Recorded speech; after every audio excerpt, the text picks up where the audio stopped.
then we'll head to Platform Administration.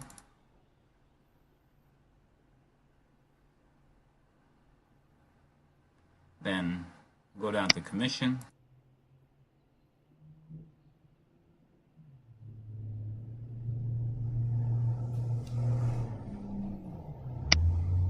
Everything. As configure additional platform DIN. Next. Next. Allow the modules to load.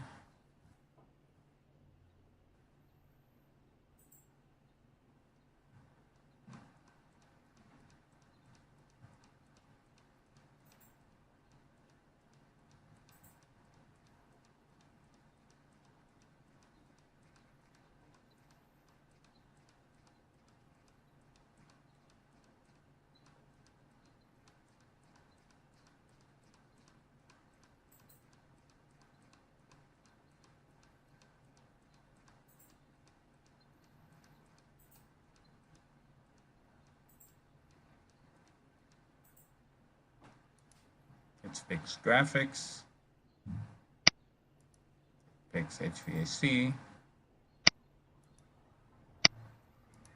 add all our PX graphics tools, and then we say next,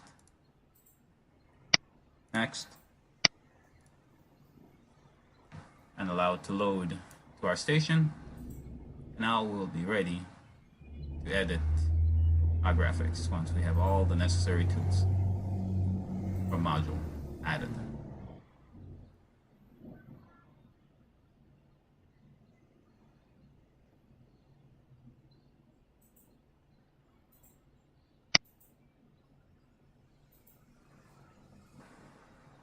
Okay, now we're back in our station. We'll start out by heading down to our points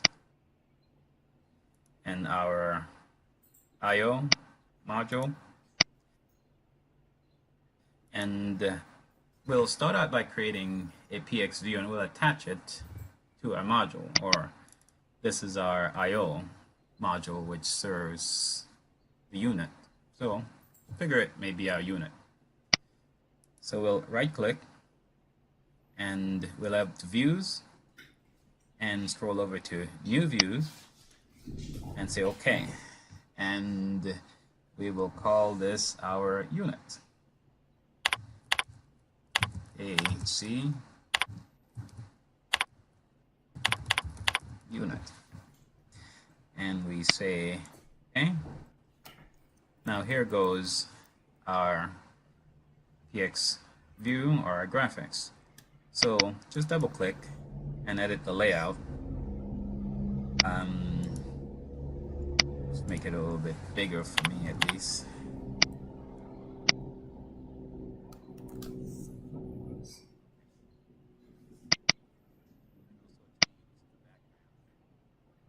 Whatever you like.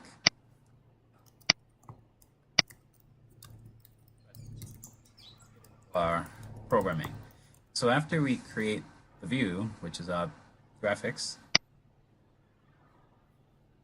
let's add all our kit pick tools.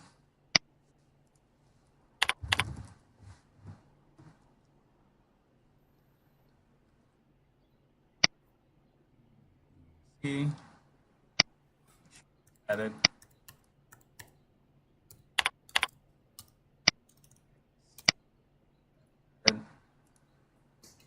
And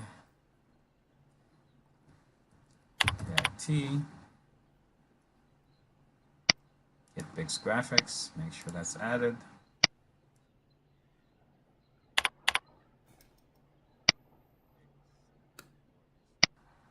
So now that we got our background set, we'll then grab a point and drop on our view, and it pulls up our widget here. So just go down to Kit Picks, and in Kit Picks module, set point field editor. That will wrap it nicely for you, and you drop it. There it goes. Just back up.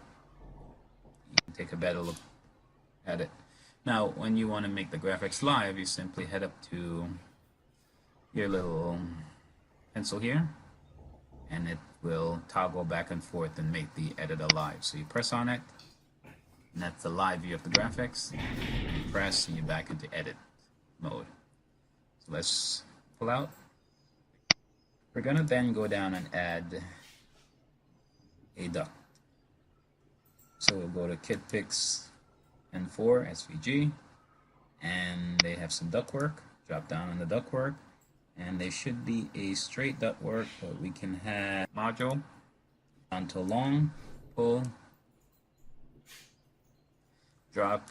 Okay, can move it around where we need. And this is our supply temp. We'll drop our supply temp there. Now we have our duct, and the next thing we'll do is our fan. So we'll take the supply fan status, bring, drop, and we're still here now. It'll bring up the KitPix N4 SVG because we're still there.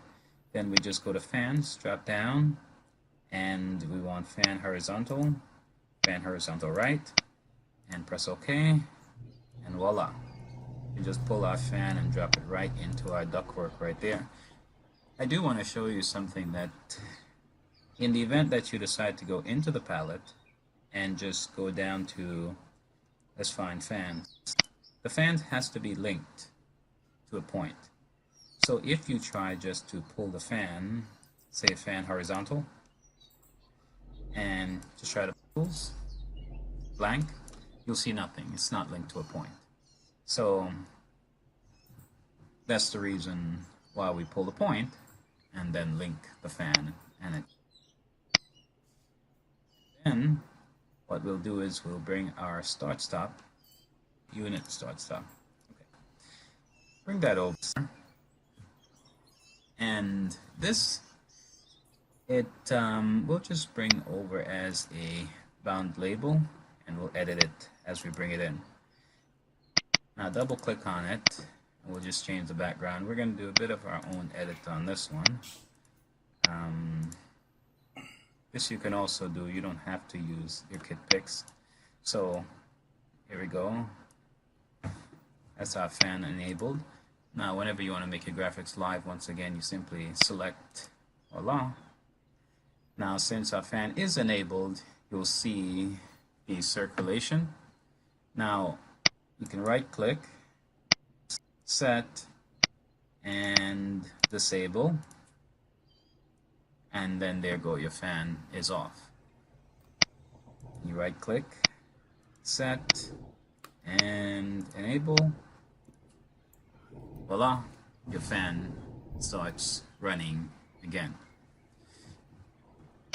You can go back to edit and begin to add all the necessary things to your graphics. You can add our return temp. Stop your return temp in, and for this we'll go back to our palette and down to our and get the nice set point fill editor, and we'll add it over here somewhere.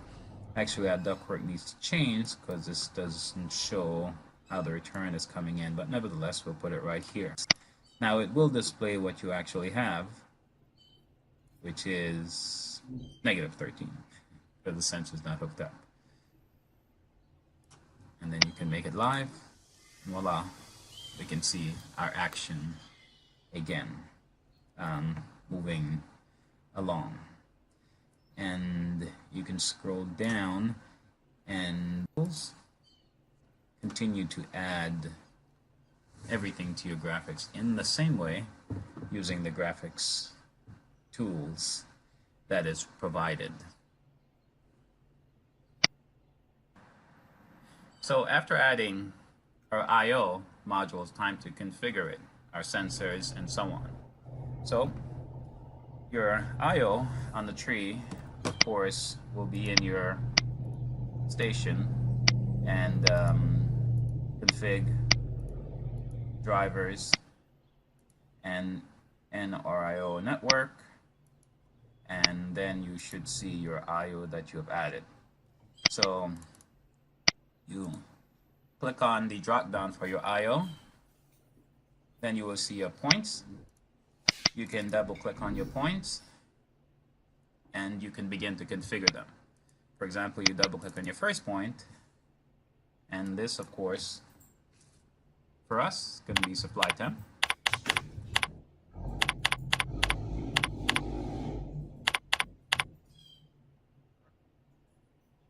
And the type, have a thermistor input. You can do further configuration here. And we do have a thermistor type 3. And you can also change the faucet here. That is how you want it to display in units.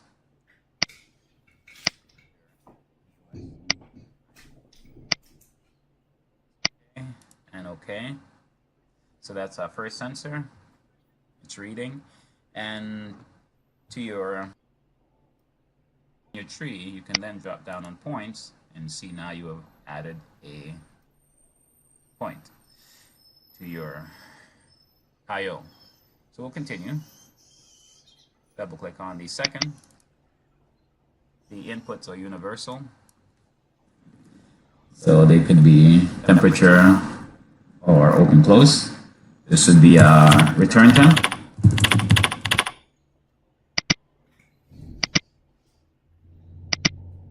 Put and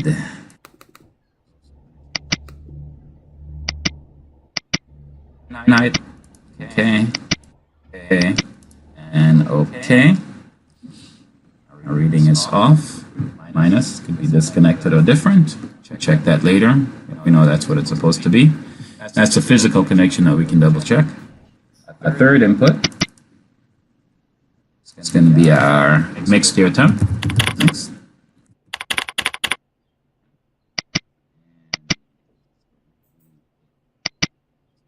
Put.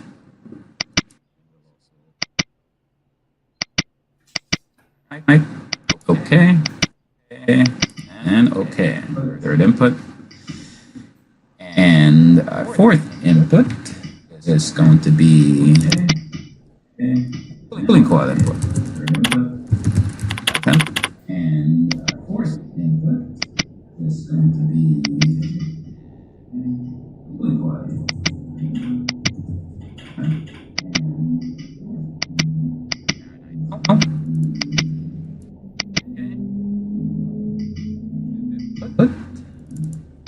Will be a preheat temp.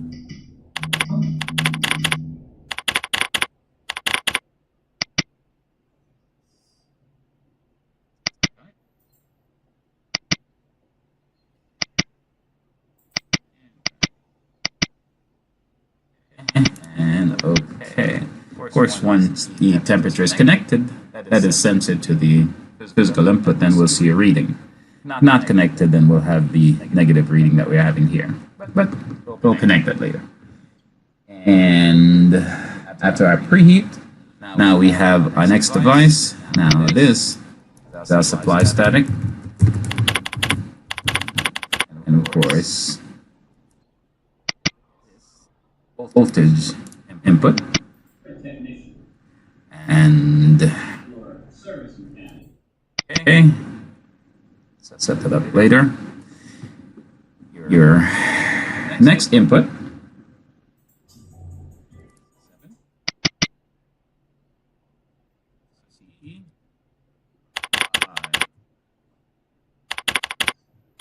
this. That's supply fan status.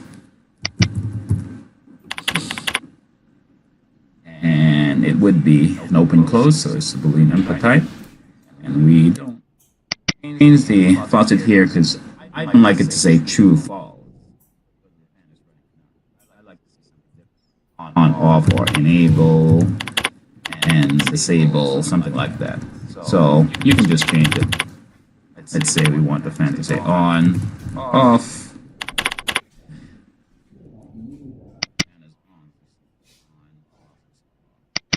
True false is just not what I want to see. And then this would be our return fan status.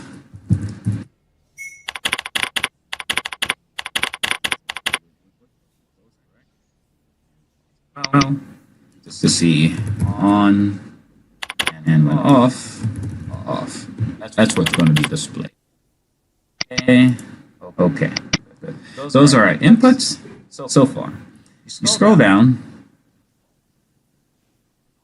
get about 16 universal on the 32 I/O, and now our relay open close outputs configure similarly. So you double click,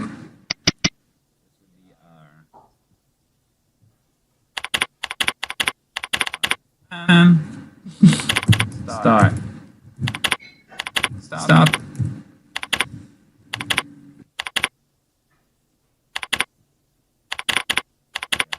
Fan start stop. Yes, relay. Now the same. What do you want it to say? True, false, no. On, off. That's what's going to be displayed when you turn it on and off. So we say okay, and yes. And the same.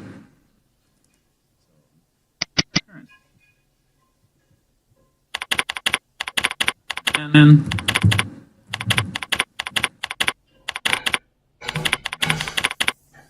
here on, off,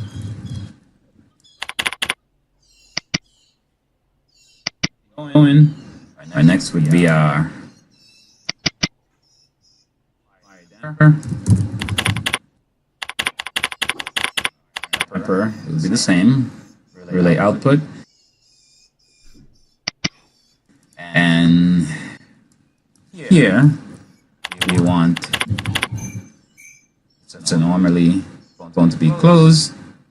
Well, sorry. Open here, close here. So we can let the faucet display what we want. In this case, we want our fire damper to be open and unit runs, and close, unit shut down.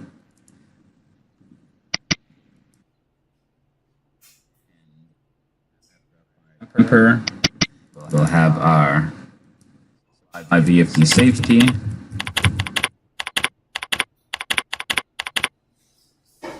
relay, and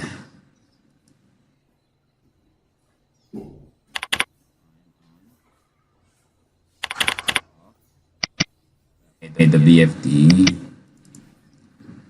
will not run no matter what, and this would be same return VFD, and we will change faucet to be on.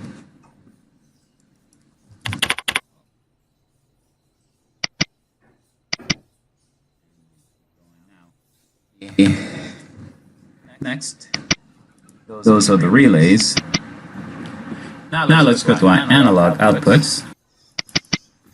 First, it's going to be our VFD.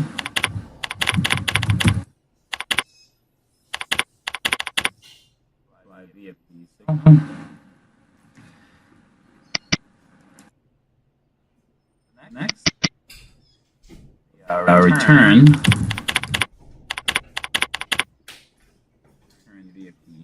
Signal.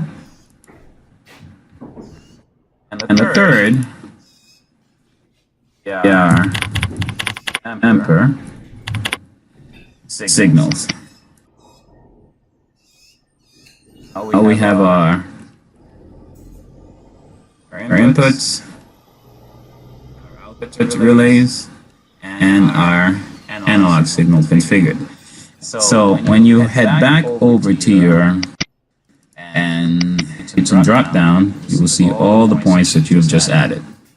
Now, in the event that you missed something or you'd like to get back into the detail of a point, and you have all the details available, including the faucet in case you wanted to edit or make some changes there as well.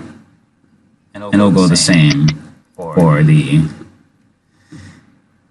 rest of the sensors and inputs as well. the digital inputs as well as your outputs of access, and you also see what you're doing. That is based on what's calling. Now let's add a JACE to our supervisor station. First of all, we'll log into our supervisor station.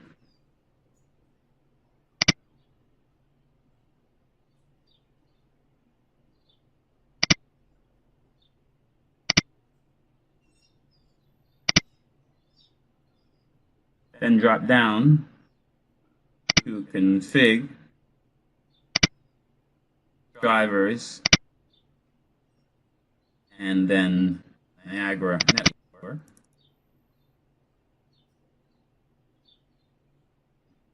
In Niagara Network, we'll add a new.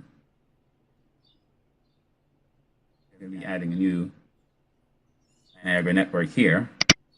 That's okay. Okay.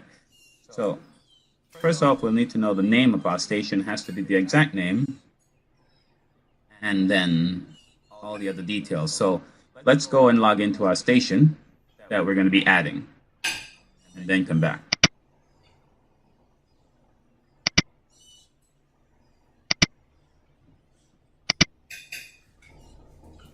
Open the JACE station.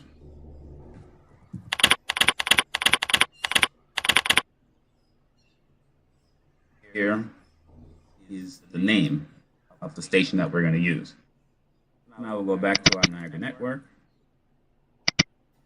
add new, and that station name will be new station. It has to be the exact name. 92.168.140, and our Fox port would be 49.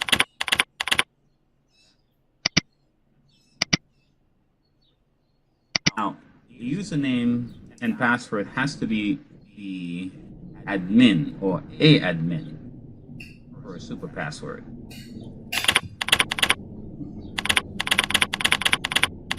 It needs to do all the things that an admin needs to do.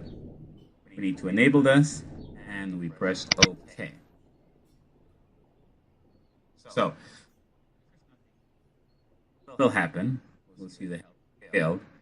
We'll right click, and in the action we'll go to ping. Try to connect, it won't connect. That's fine. Now I need to go up to our platform and make some changes. In our platform, we'll go to certificate management,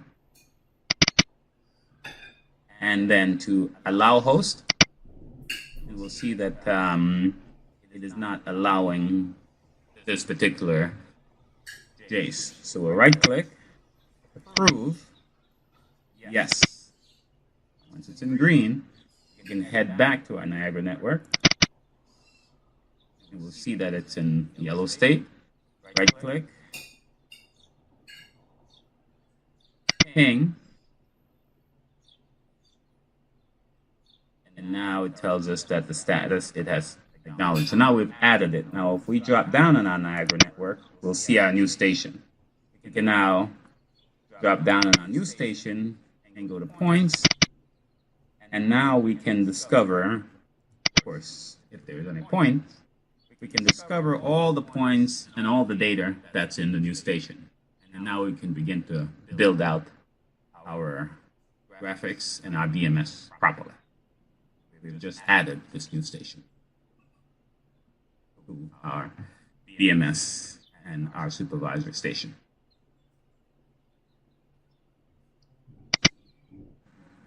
Let's set up the web access to our JACE so that we can log in. We'll go to our station.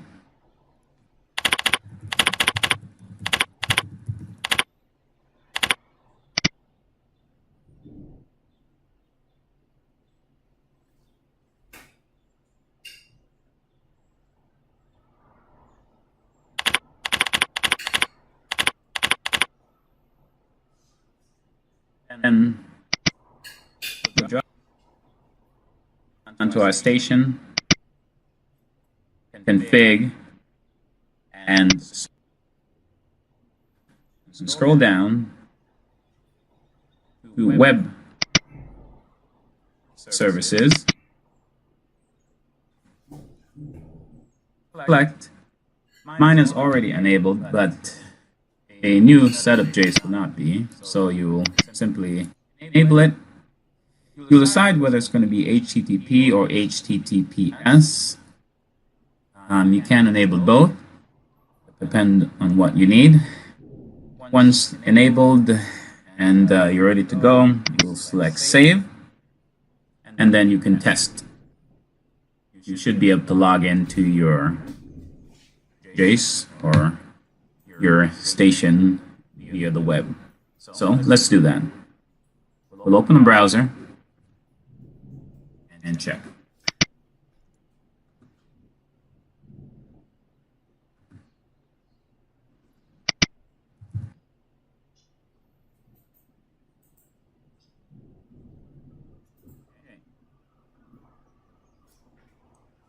There, you should be able to log right in. Now, if you're doing it for the first time, you may get the browser telling you that the certificate, there's an issue with it.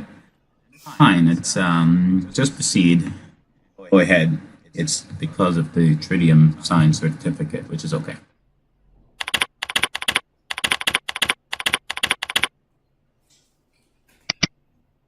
There you go. You're into your station. Of course, you haven't made a landing page or anything, but now you logged into your station via the web.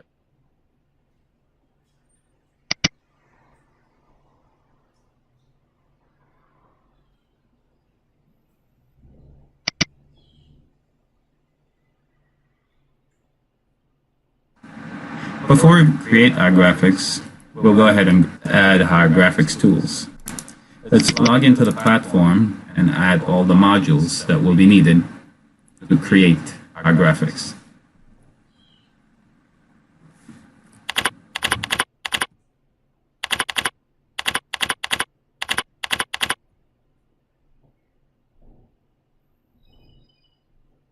And we'll head to Platform Administration.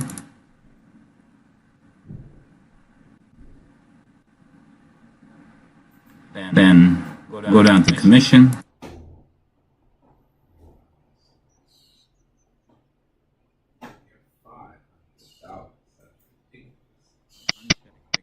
Everything. Let's configure additional platform DIN. Next. Next. Allow the modules to load. Let's fix graphics. Fix HVAC. Add all our PX graphics tools. And then we say next. Next. And allow it to load to our station. Now we'll be ready to edit our graphics once we have all the necessary tools or module added.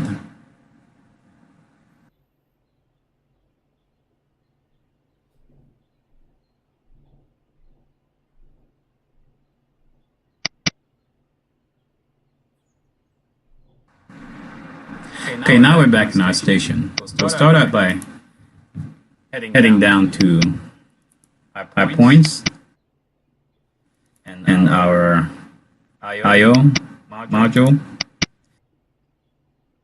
and we'll start out by creating a PX view, and we'll attach it to our module, or this is our I/O module, which serves the unit. So figure it may be our unit. So we'll right-click, and we'll have views, and scroll over to New Views, and say OK. And we will call this our unit. AC unit. And we say, okay. Now here goes our PX view or our graphics. So just double click and edit the layout.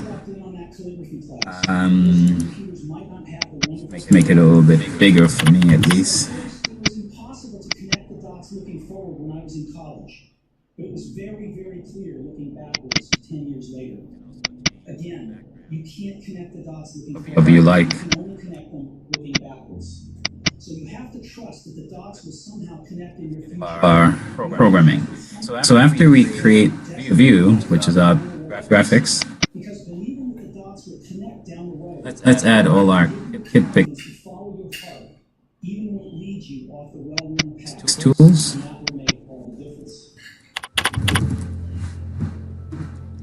My second story is about love and loss.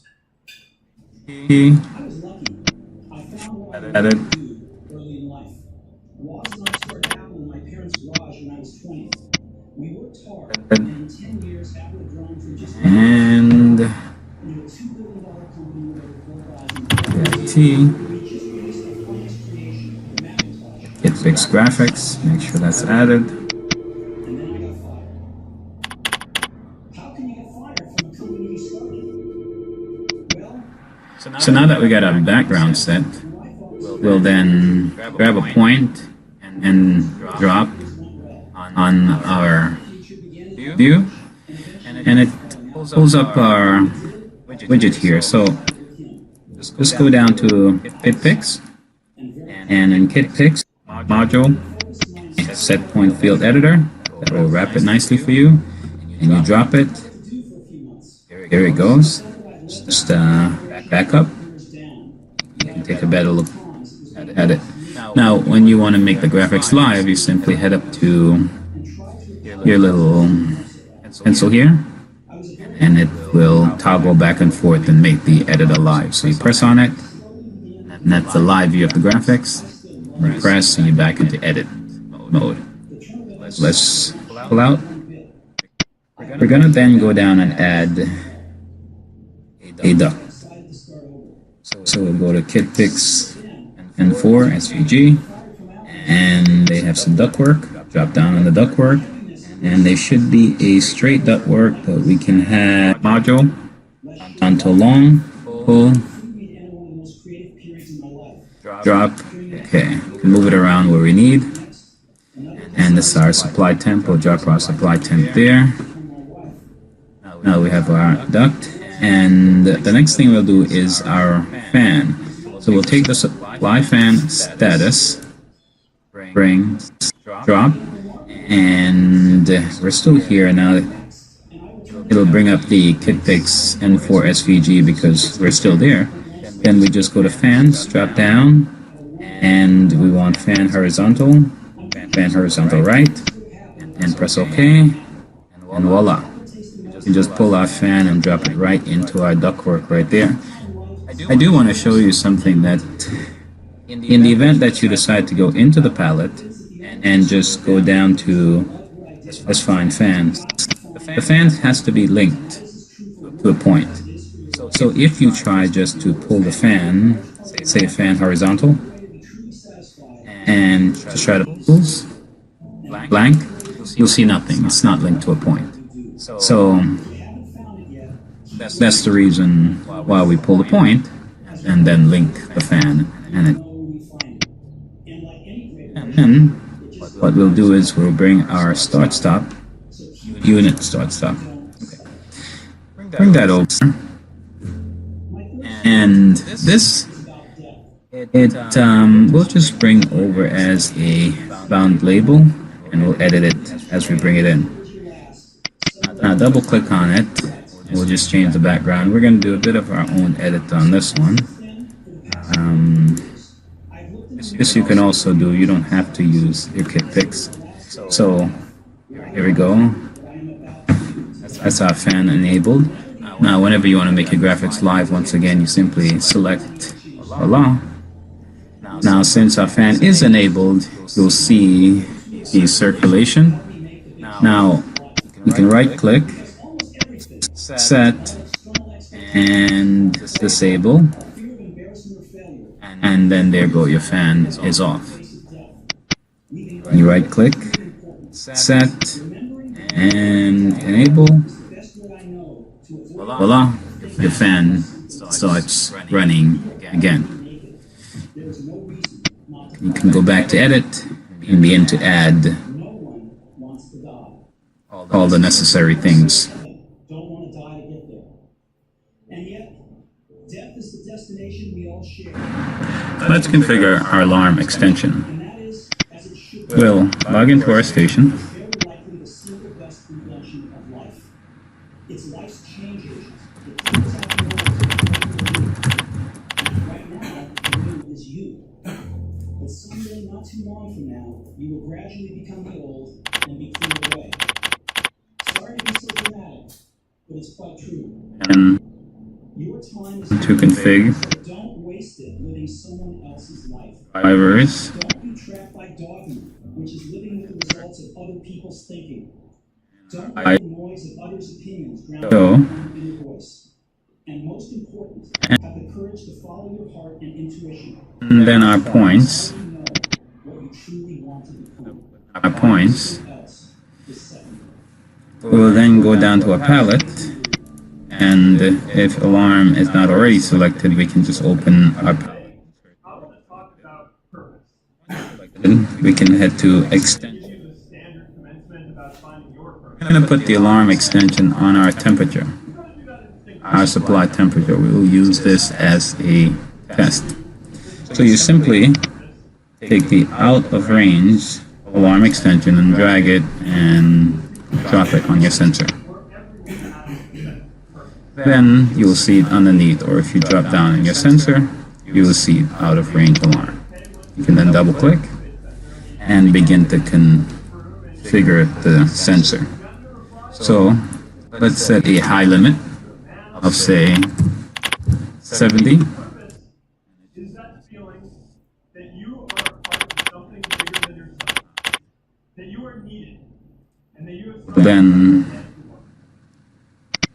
enable the high limit, save, and then check back on our points. Now, our temperature currently is, by taking on big, meaningful projects, it's telling us that we have an alarm. finding equality so everyone has the freedom to pursue their purpose. Because our alarm is at 70, so we're above. If we head back now and change our alarm to say 75, our high limit, at the points, alarm is gone, but it's telling us that it's not acknowledged. We need to acknowledge it. I also want to show you the alarm. Put it back to 70. Up as well in your wire sheet. You will see the alarm there. And now if you scroll up right under your station, you'll see this, the alarm here. Double click. This opens up the alarm section to let you see the alarm that have passed. Currently, you have this one, an alarm that was passed, and you did not acknowledge it, and it tells you it's still there. And the current one is there with the message temp is high. So to clear the alarm, you can simply select it, clear selected record, run maintenance. Yes. Okay, now you're left with the one that's currently in alarm. Of course, let's get rid of this and then clear it also. So we'll head back down to our alarm section, which is the set point, and of course the alarm extension, and we'll put 5. And once we select our points, it's gone, but it's telling us that it's unacknowledged. So we will head up back to our alarm panel, and then there it is. We can select it. Record. Yes. Okay. Put up the alarm and removed it, and then remove it from our panel.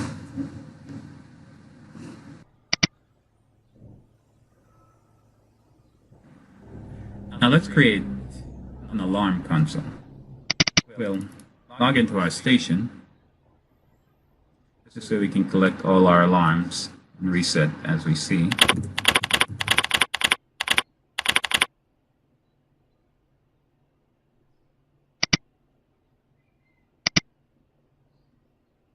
Pig is, and click on alarm services. You have where down to your palette and go to recipient, and we'll select a console recipient, drag that over, default alarm class out to your route alarms. Then when we double click on our console, we'll see our alarms here. So let's do a test. Let's scroll down to backup on services, drivers, IO points, and extension down to our point now supplier temp. We have our alarm set up here. So scroll down and let's put this into alarm.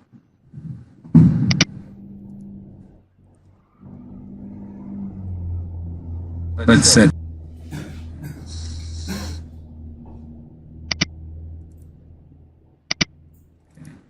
so we'll put it into alarm. Save and go to your points. Okay, we'll see that's in alarm console.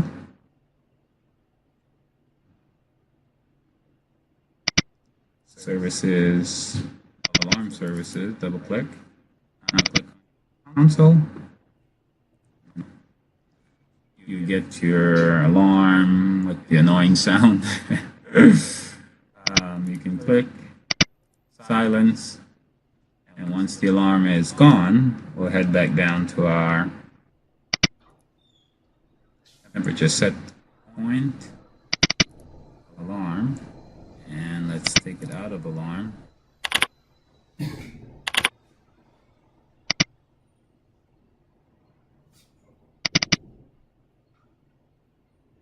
We'll head back up to our console.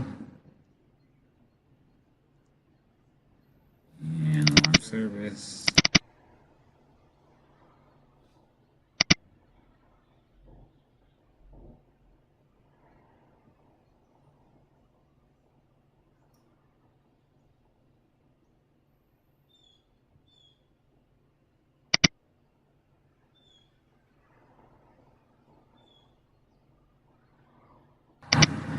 Now let's take a look at this alarm. If you double click inside, we will see the priority settings, 25 being the highest, 1 being the lowest, of course. So back up a bit and we will head to our alarm and we'll add an alarm class. And this one we'll call high priority.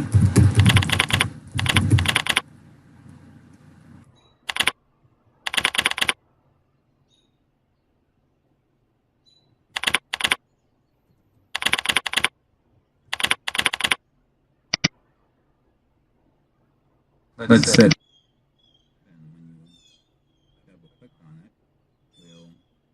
Let's set.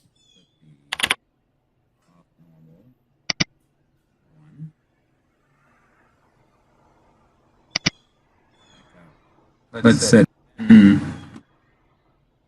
that you want to have some high priority alarm. You head down to this drivers and drag that over. IO Here's how you can then, in your alarm extension, scroll down and you would see the class here. You can change it from the default class to making a high priority. So now this alarm becomes a high priority when it goes in alarm. Now we will set it.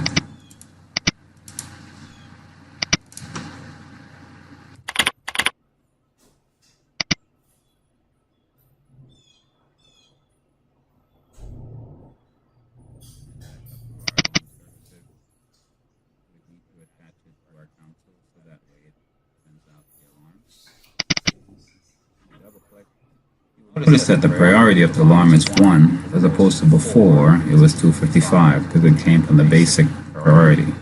This way you can separate or segregate your alarms, high priority or low priority, as you see the need to do so, based on the alarm, of course. If we revert back,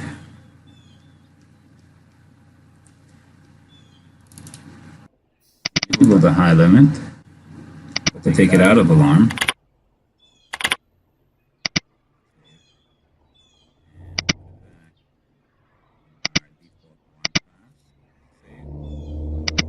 Drag that over.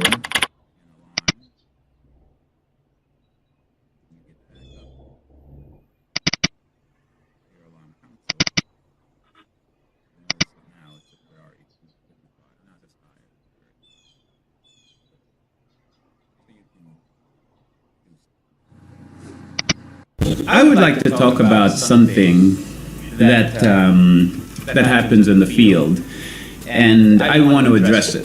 These are a tech screwdriver, control tech. We use these screwdrivers, so take a good look. You can see the size on them. They're quite small. They fit nicely into the terminal block of a Jace, and you can do what you need to, okay? This is a screwdriver. It is not a tech screwdriver. Take a closer look. It does not fit into the terminal block of a Jace. It will not fit unless you destroy the external sides of the terminal block to make it fit. It is not designed for the terminal block of a Jace or IO. Do not use this. I know what you plumbers say. A pipe wrench can do everything, so you're used to that.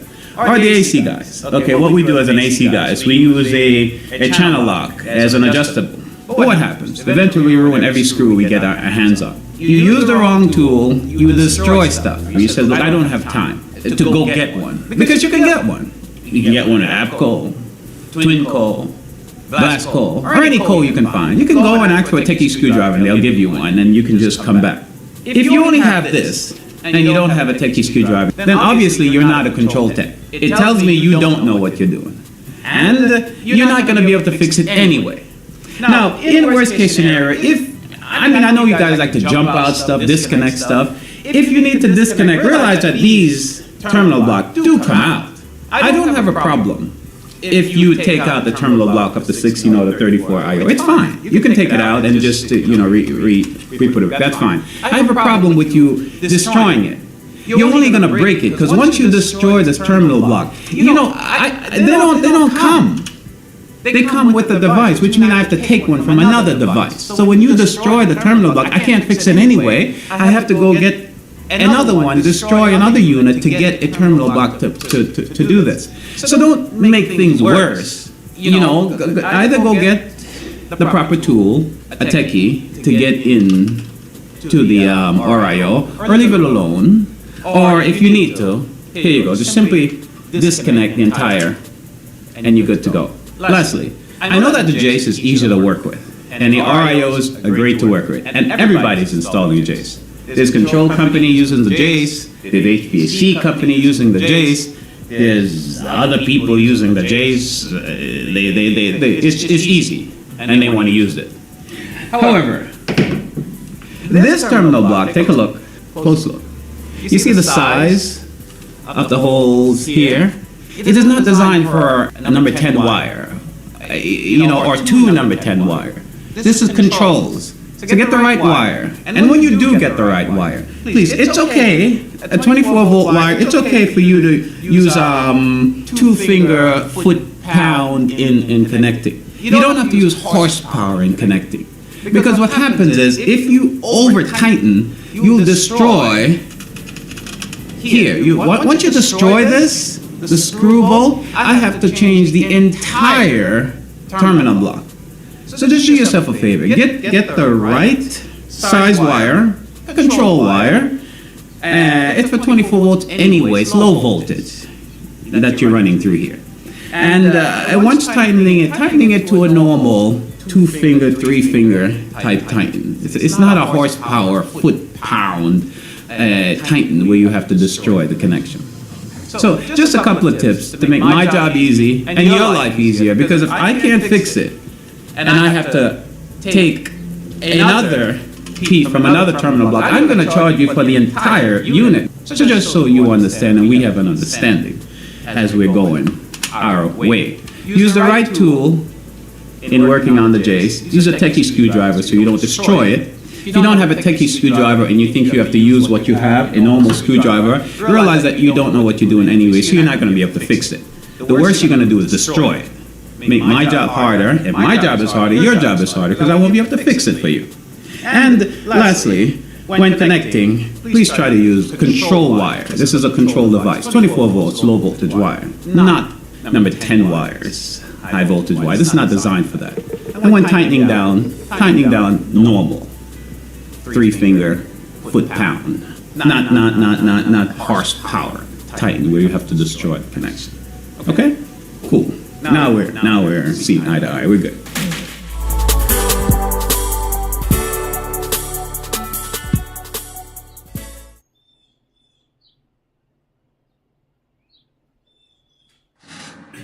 Let's talk about integration. Well, backnet integration using the N4 Jace 8000. First of all, let's log into our Jace TV platform, of course.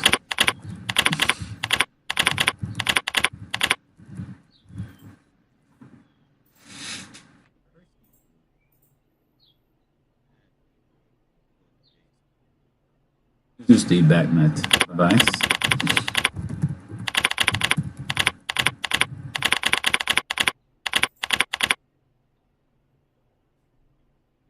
And add it in the station.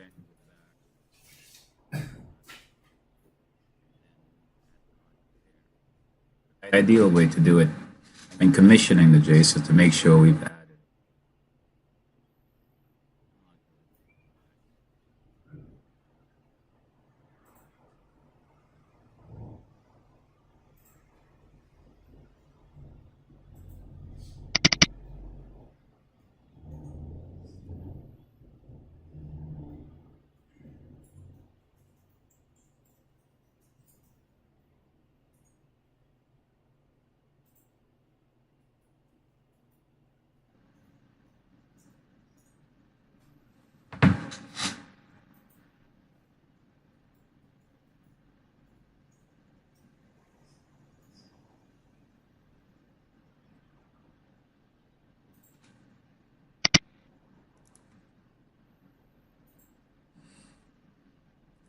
we can select the commissioning tool and go straight through the commissioning wizard.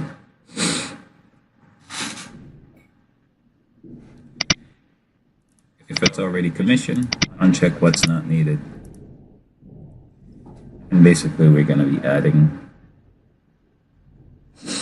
what we do need. Don't change anything.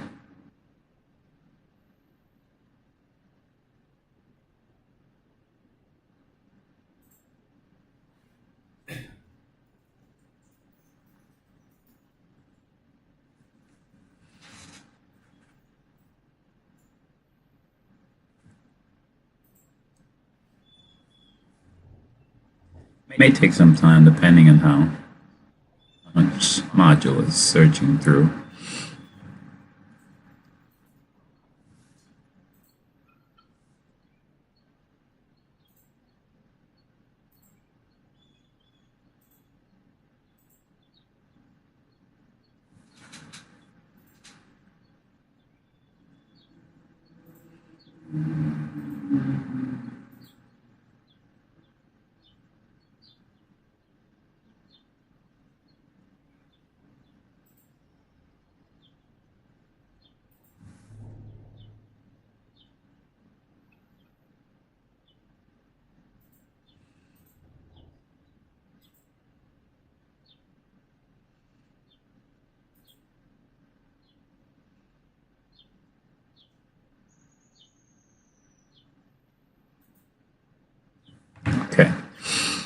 Once things open up, we can simply scroll down to the module,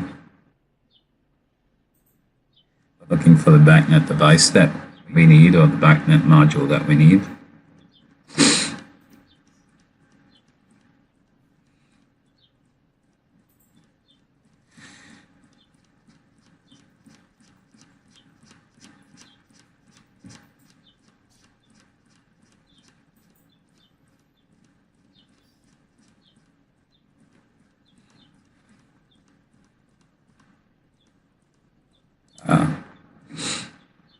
Few.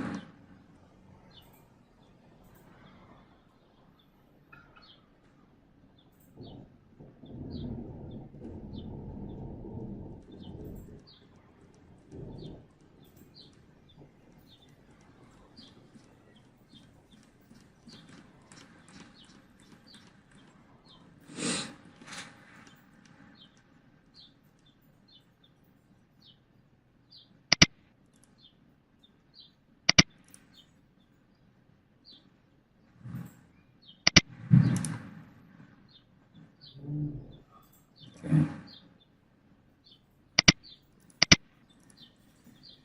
Once we've added what we need, we can simply next. If you've already installed it, it'll tell you. If not, then you'll be installing it for the first time.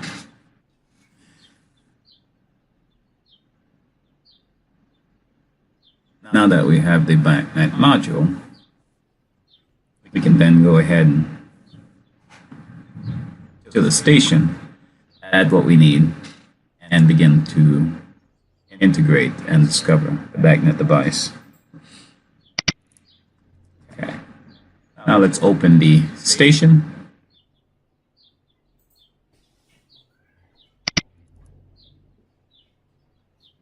And begin the station side of things.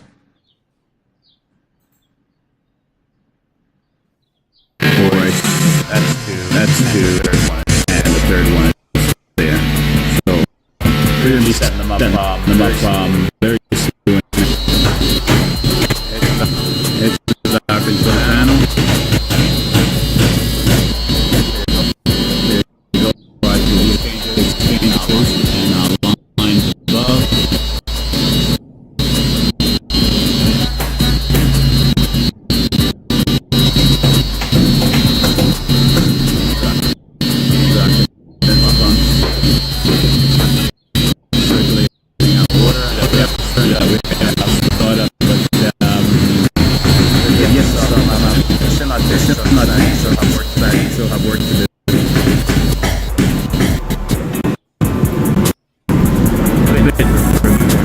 Here up above, full unit. There we go. See, and of course, here, and of course, we can see here our unit, full units in the ceiling. I want to talk a little bit about the voice and wide outside stem and valve. Outside stem and yoke valve. Typically used in steam applications as isolation valve. What happens is isolation valve. You'll notice What happens when is it's open because the stem is out. you'll notice when it's open because the stem is out. It's designed so you can see it from far away. And when it's closed, the stem is in. The stem is in. Fairly simply, but take a look at one. Take a look at one. There you can see this one is open. And you see the stem on, You see the stem on top? the stem is all the way Stem is out. all the way out. Now take a look at the one that's closed. This is the bypass steam valve. Now you should be able to take a look at it from here. And there you can see that the stem it's totally in. That one is Closed. so this way you can see it from a distance which direction it is in. These of course are so high up that they got the chains on them. So as you turn, you can take a look, depending on how far down you are, at what position that stem is in. You'll come across these in the boiler room and steam application quite a bit.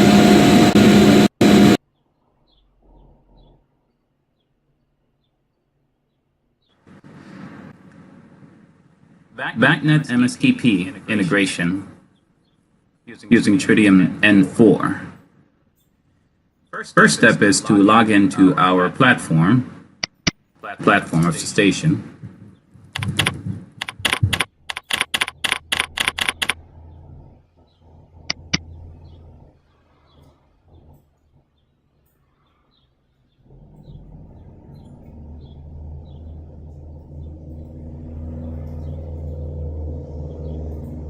We're in the platform.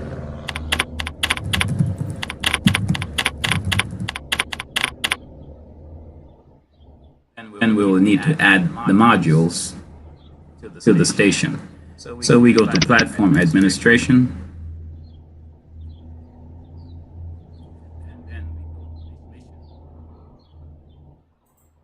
They should already be commissioned. Now it's just a matter of adding the necessary module for the BACnet. Uncheck what's not needed, and just leave the bottom check configure additional platform daemon. Next, we won't change license. Next, so it'll load all the modules, and we select the ones needed. Once that's done, we can then go to the station. It may take some time.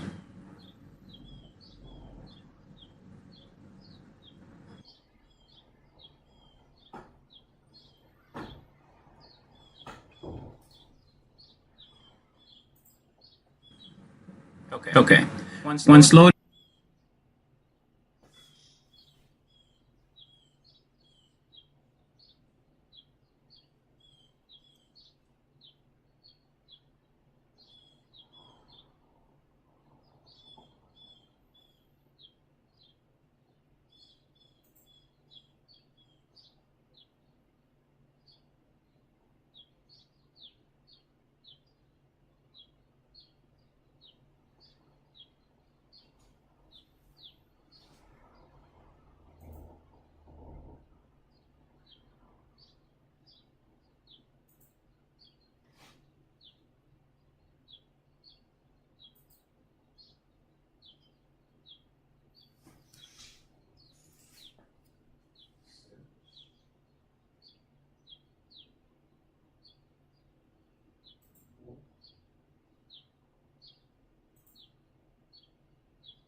you scroll down to find the necessary modules that you need. And we're looking for the BACnet modules.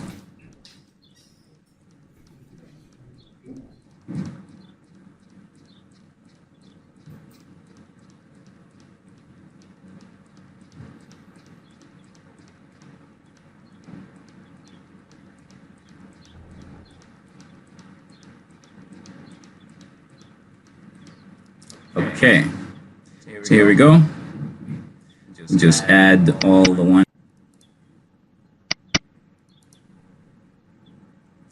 Then simply next, next, and it will add your module. Select finished, and now you have all the necessary modules added from the platform end. Okay, once completed, you can close out, and now it's time to go to the station.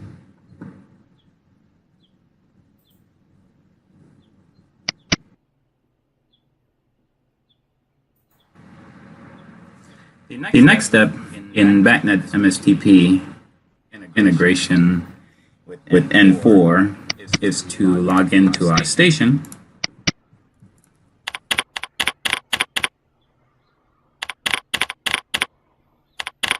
So BACnet.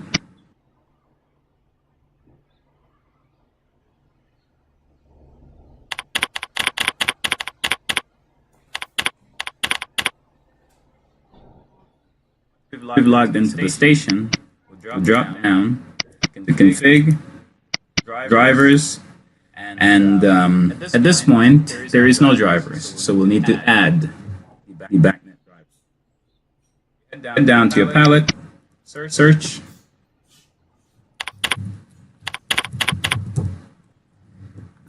and you will see the BACnet Niagara BACnet driver. Press OK.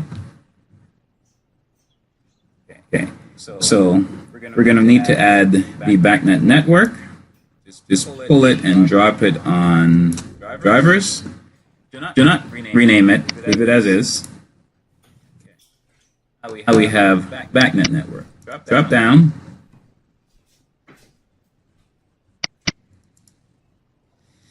Go BACnet com and drop down to network. You will notice you have an IP driver, but no MSTP. MSTP doesn't come automatic. That you have to add also. So you head back down to your palette and just select the network ports and drag up the MSTP and just drop it on network. Do not rename it. Okay. And now you have it. Double click on your MSTP port. You will need to give that network number and enable it.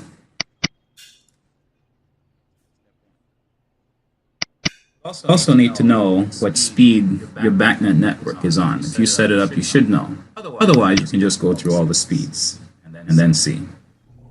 The one we have right now is 70.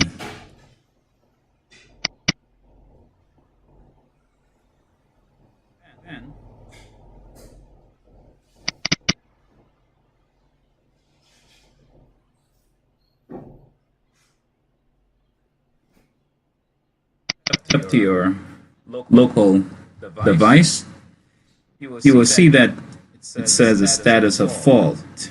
Your local device needs to have an ID, something unique. And then save.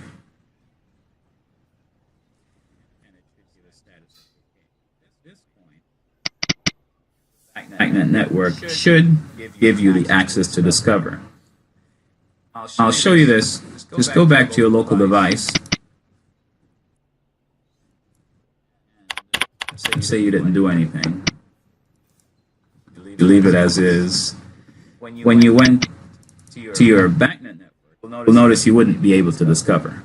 So if that's happening, then chances are you haven't enabled or provided a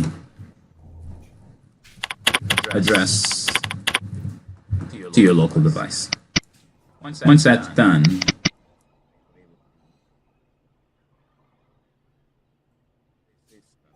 let's discover and see if we can catch our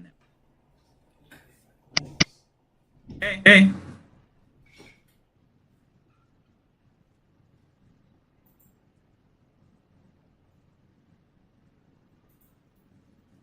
And we are on.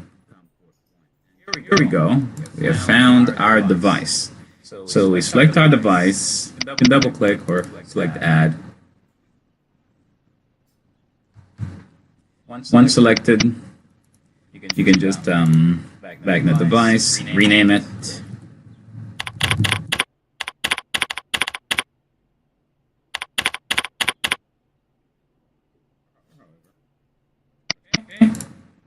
And now your device has been discovered. You can begin to get the points, necessary details. Those are the 2 steps that is necessary.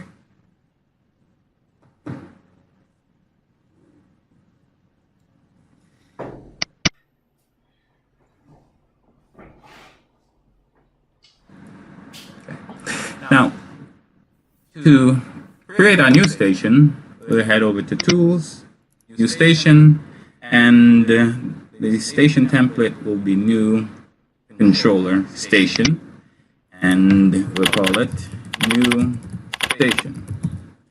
Once created, next, we'll ask for password, set our password.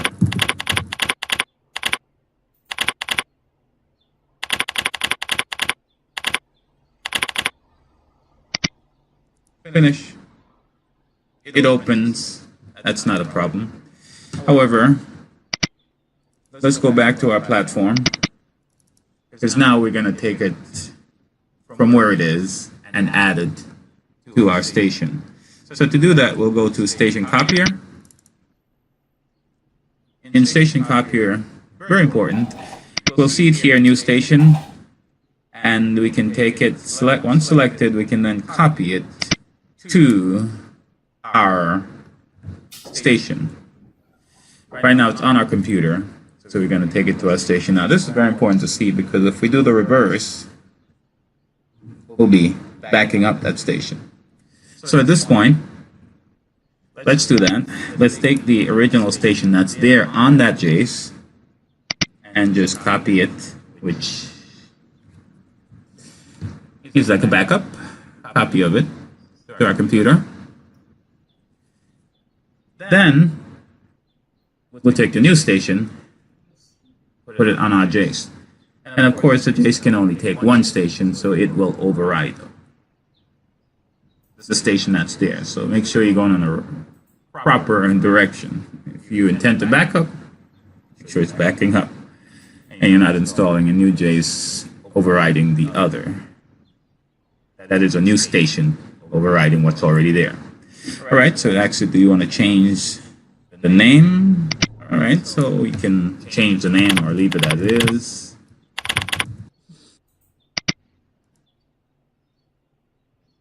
Everything, or just update. We'll copy everything at this point.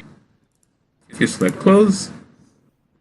And now, you can go ahead and take the new station we've created, and then from our computer, we can then copy it to our Jace station.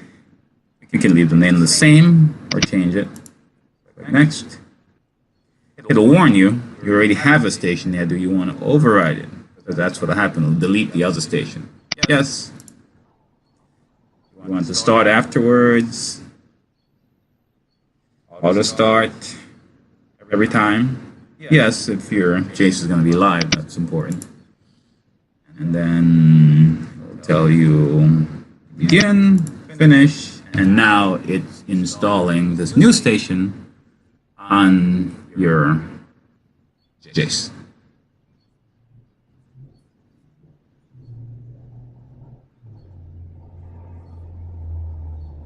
Okay, once completed, close. Tell you that's completed. Yes. See if we can log in as yet. Select our drop down, open station, and see if it's available.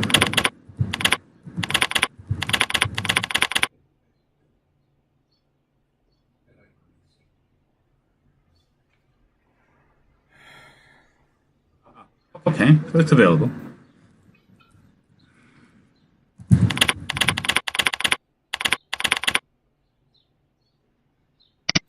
Setting up the Wi-Fi connection will require that we log into our platform. So let's do that.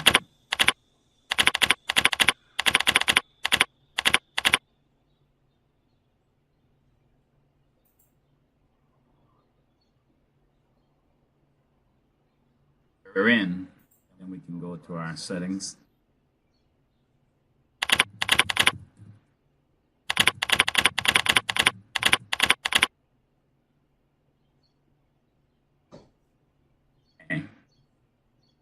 have the right, you'll see my configuration. We'll double click.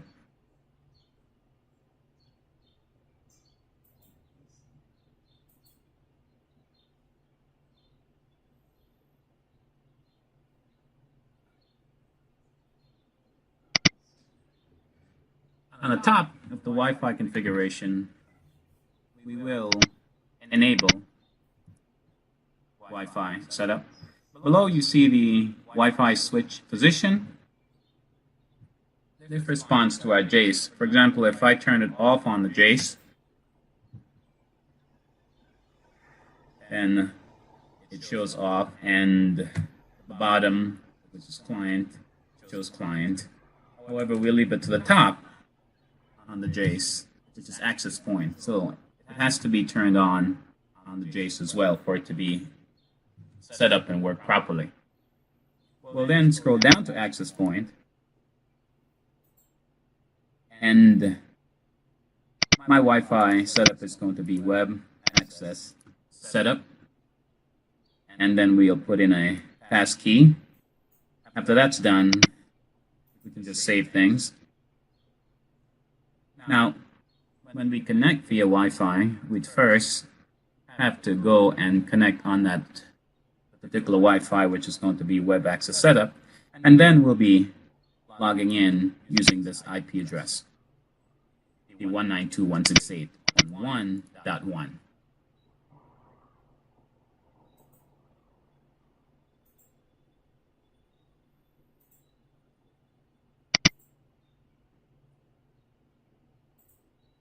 Scroll down. So here we are, our web access setup. We then connect.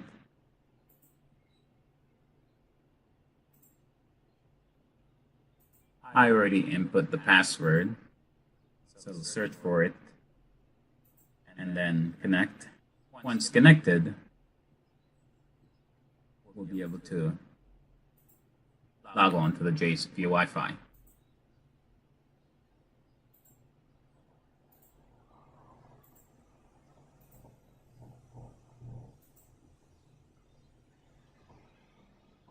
Okay, so and now we can connect to the Jace via Wi-Fi. Of course, it's going to security issue by the certificate, so we'll just now we can log in.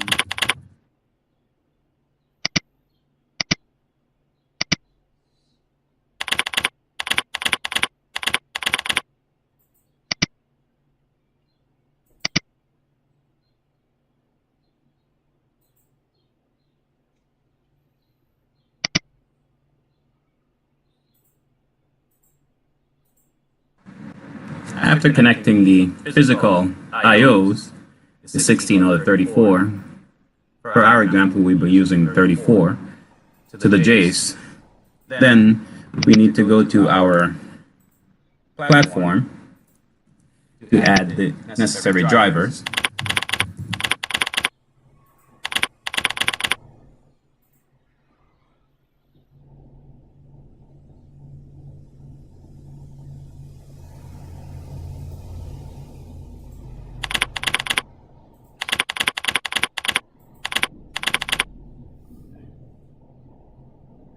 Log in, then we'll go to platform administration.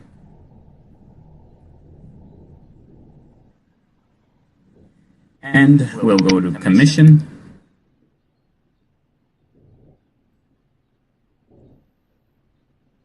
Uncheck all the top ones and just leave the bottom open. Configure additional platform daemon, users, next, and continue with let the drivers load, and select the RDIO drivers. Scroll down.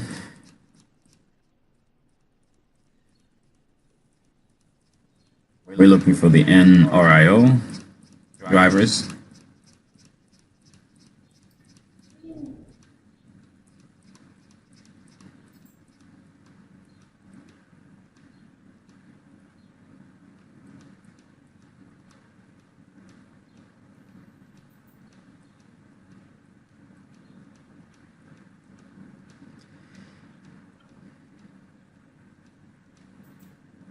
Okay.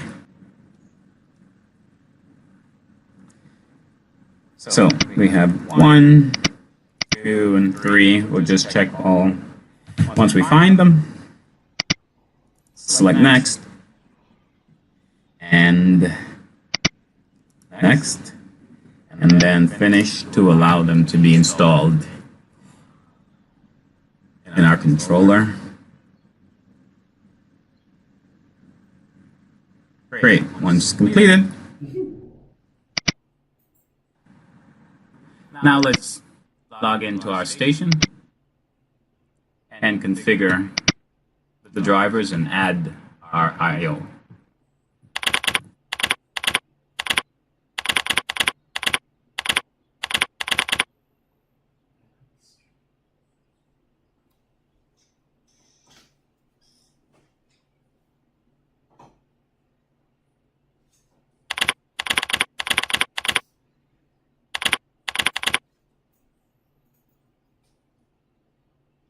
We'll head down to our palette.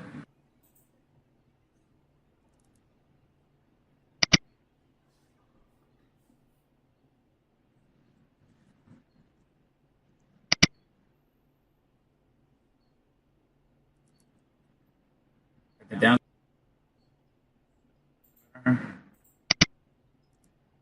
It's okay. At our station, config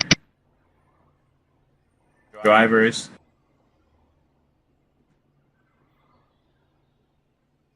and we will then add our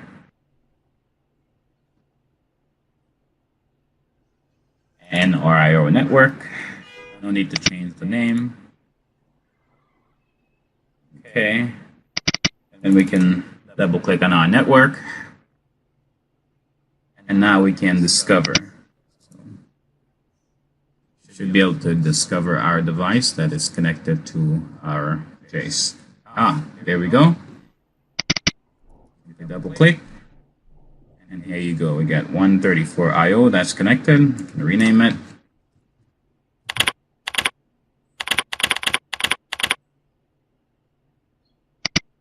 Okay. Now we can access the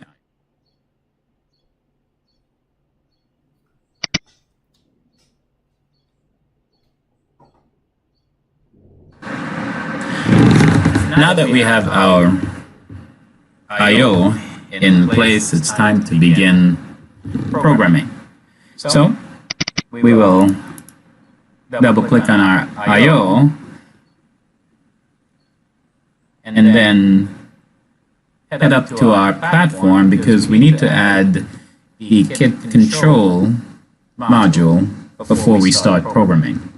So let's log into the platform.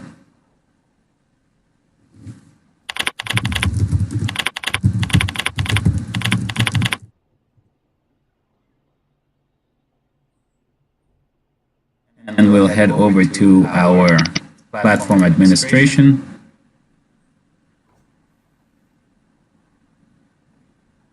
Then we'll head down to commission.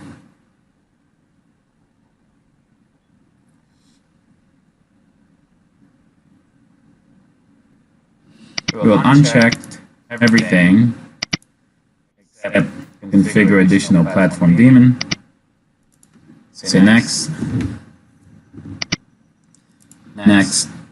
And we'll let it load the additional daemon so we can find. Then we'll scroll down.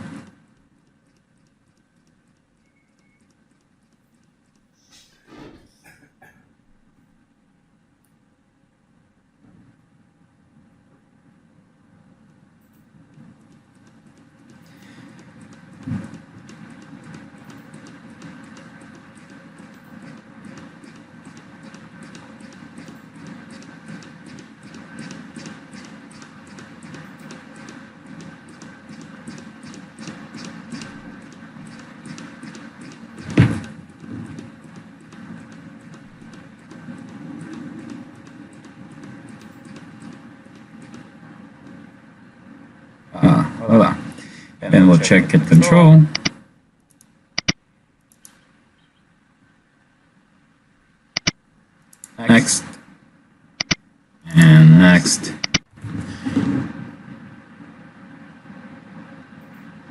make sure we install module.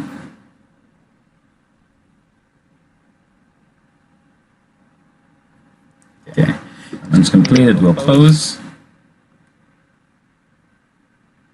and head back to our station.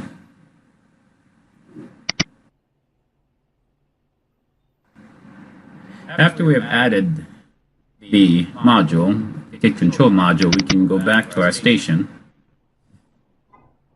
and log in and begin our programming.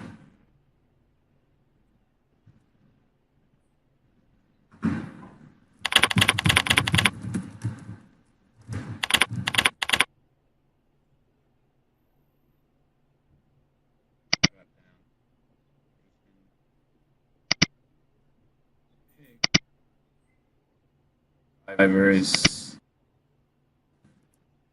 driver, and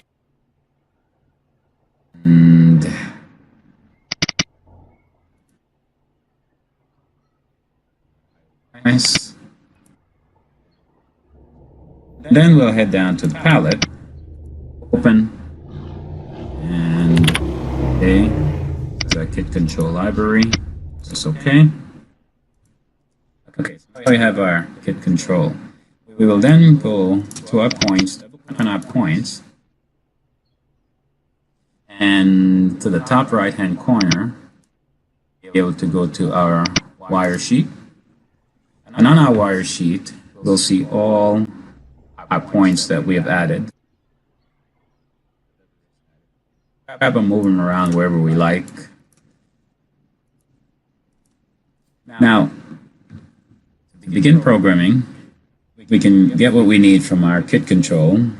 We'll just drop down the kit control palette, points, extension, triggers, etc. So we do want set point. So what we'll take is a numeric writable pull out, and this would be our, say,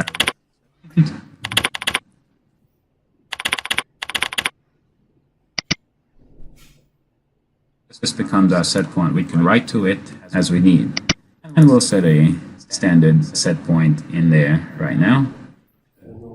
Just head up to that, and for example, we'll put a 72. That's our return set point. So we'll continue. Now there, this would be our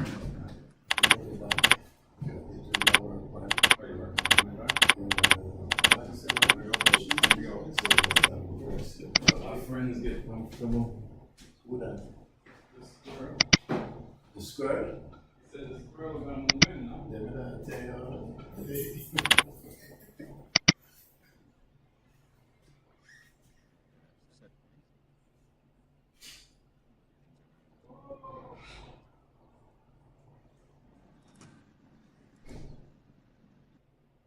Now, we have a lot of things in our kit control palette.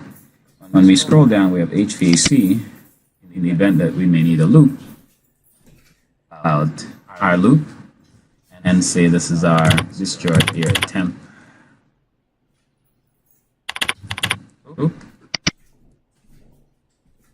We have it. Nothing is connected. So what we do now begin programming, we can simply drag from the output of our sensors or our set point. You see on our set point here, it has the out, in.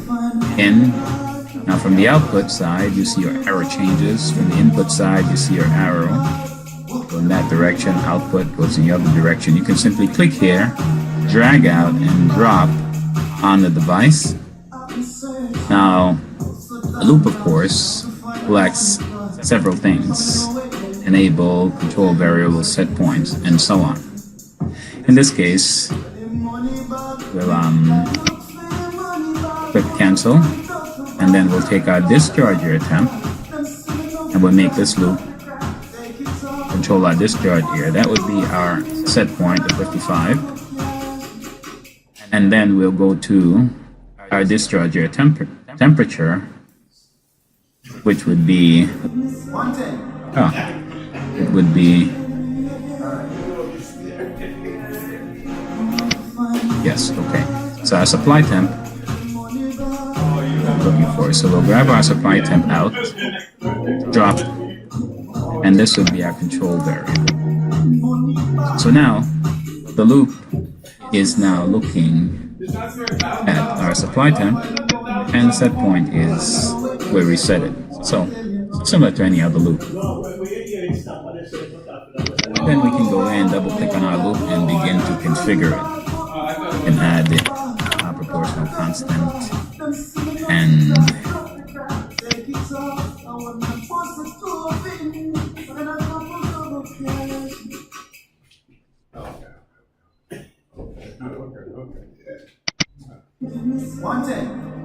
enabled, as well as the loop action, direct or reverse acting.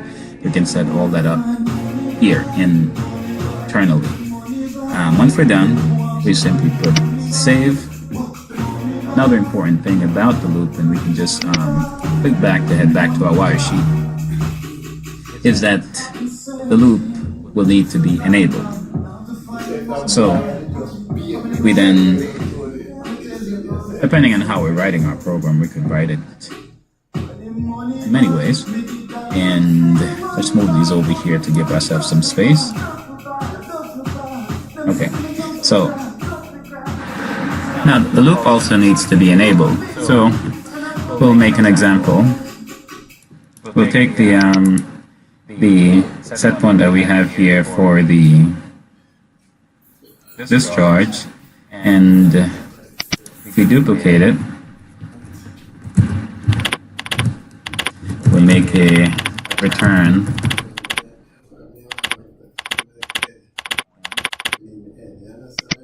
Okay.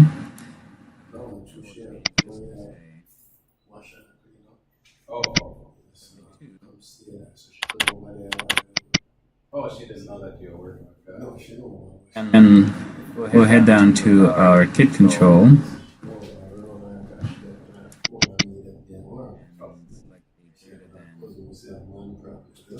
Oh, the crazy one?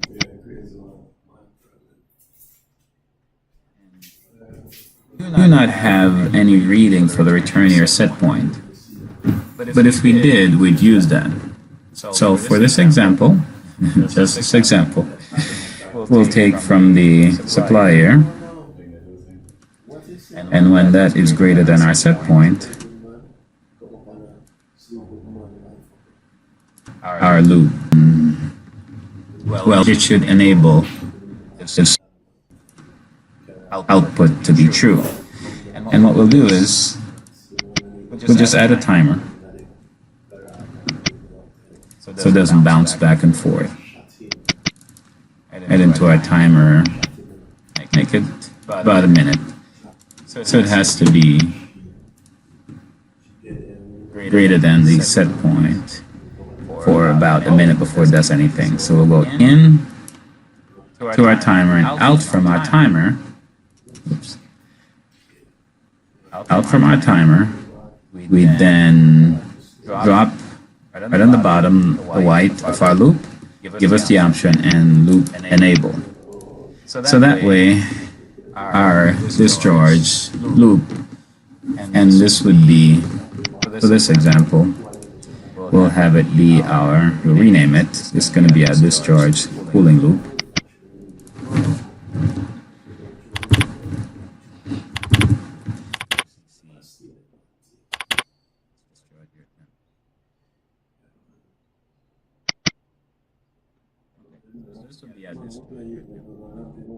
And go out to our cooling valve.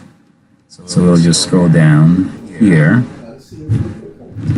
and we did not add a cooling valve, so why don't we go up and add our output to our cooling valve, back over the points, and VFD supply, we'll add our to our analog outputs, and we'll have our CC. I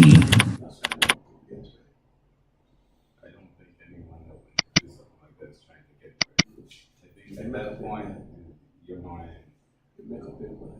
And after adding our cooling valve, you can double click on points, it's still there, and back to the right, back to our wire sheet. Now our cooling valve should be, there it is, okay. So we'll take our cooling valve, and then the output of our loop will then land to the input, and we'll go to 16. We don't really need that on 10. To our cooling valve. Now we can, at this point, go back into our loop and make the output 10.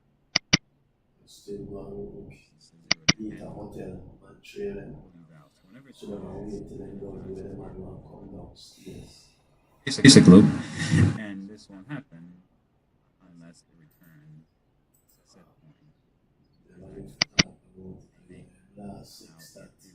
Right? Increase. Right? Oh my Say it's 5. We can check our loop. Then our loop goes to false, and we de-energize our cooling, our loop, and our valve is closed. This way we can begin to write our sequences and our program utilizing this kit control as we have a lot of logic and of course we can add more set points, basic points as we see the need and continue to program our system.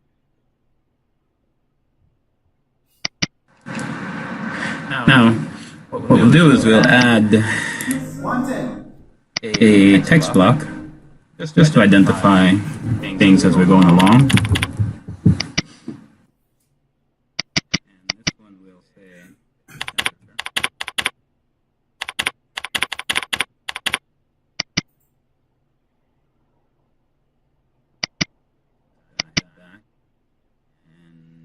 And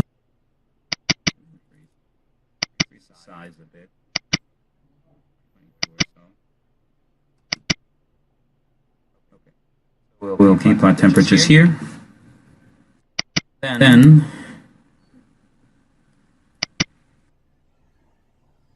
duplicate it, and then make another here, so we can do our fans. You can get them as you please. It's good to separate our code to remind ourselves what's what or what's where. Okay. So we'll now go after the supply and return VFD.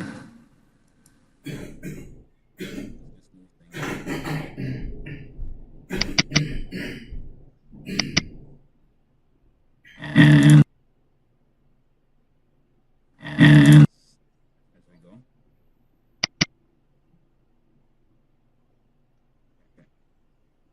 So we'll take out a Boolean writable. We'll call this one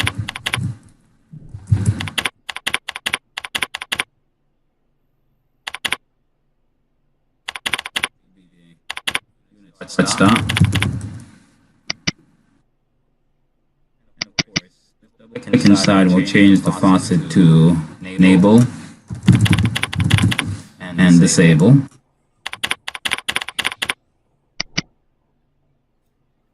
save that.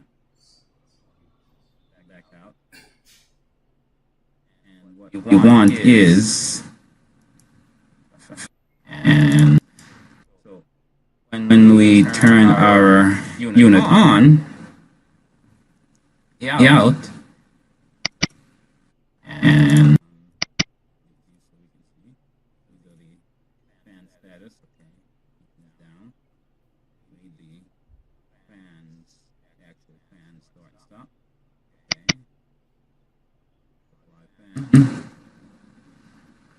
And return fan, okay. Okay. And we'll just rename these. Since this is the actual output.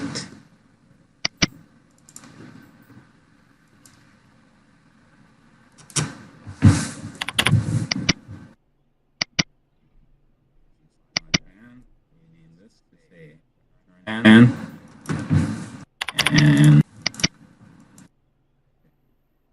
now the output of our on-off will just land to turn on the supply fan and on the return fan. So we turn the unit on, these will go on.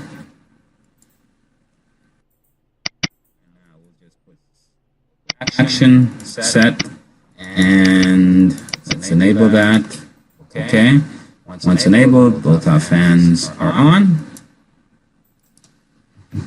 Now, what we will do also, since we had safeties here, VFD safety, supply safety, and return safety, we're going to make sure that we also turn on the safety and as well. So temporarily, we'll bring out a safety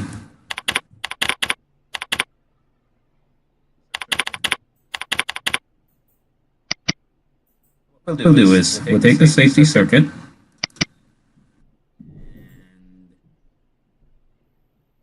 and here we are. I'm gonna come down. Okay. And it's gonna be whether has normal. Or we'll make it.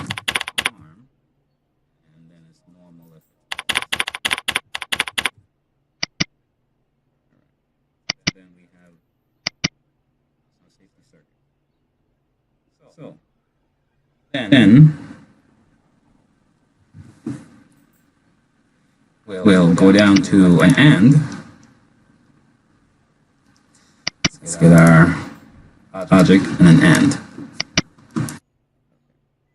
What we want is that supply fan has to be on. And our safety circuit, we can go down to a not, because we're going to be reversing things. So when our safety circuit goes out to the in, all right, let's set, make it active, and then make it normal. When our safety circuit is normal, then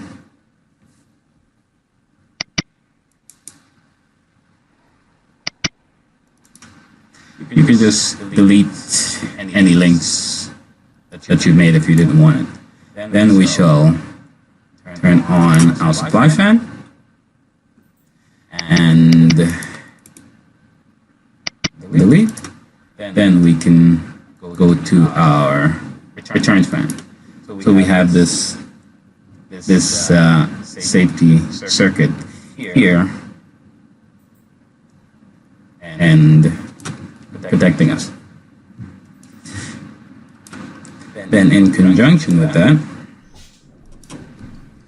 we also need to energize our VFD safety and our VFD safety for our VFD to run, and then we can send the output signal for it to do what it does.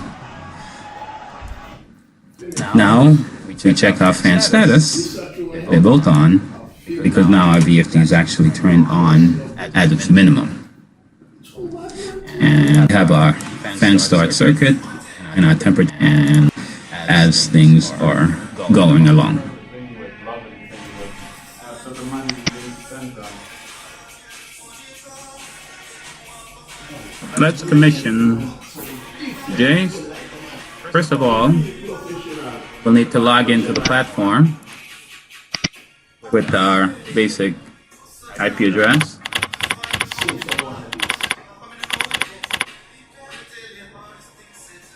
And 2.168.1.140 one it's shipped with. This case is already commissioned. However, we'll go through all the steps, commissioning step, except adding a station to the Jace, which you can do while commissioning, but we will not.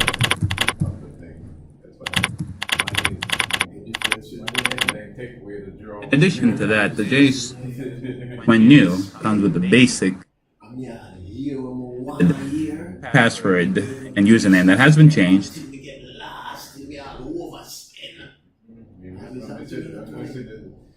We won't go through. So, once you change your standard password, logged into the Jace, then you simply go to You're wondering, platform administration. Enjoying, I'm just saying.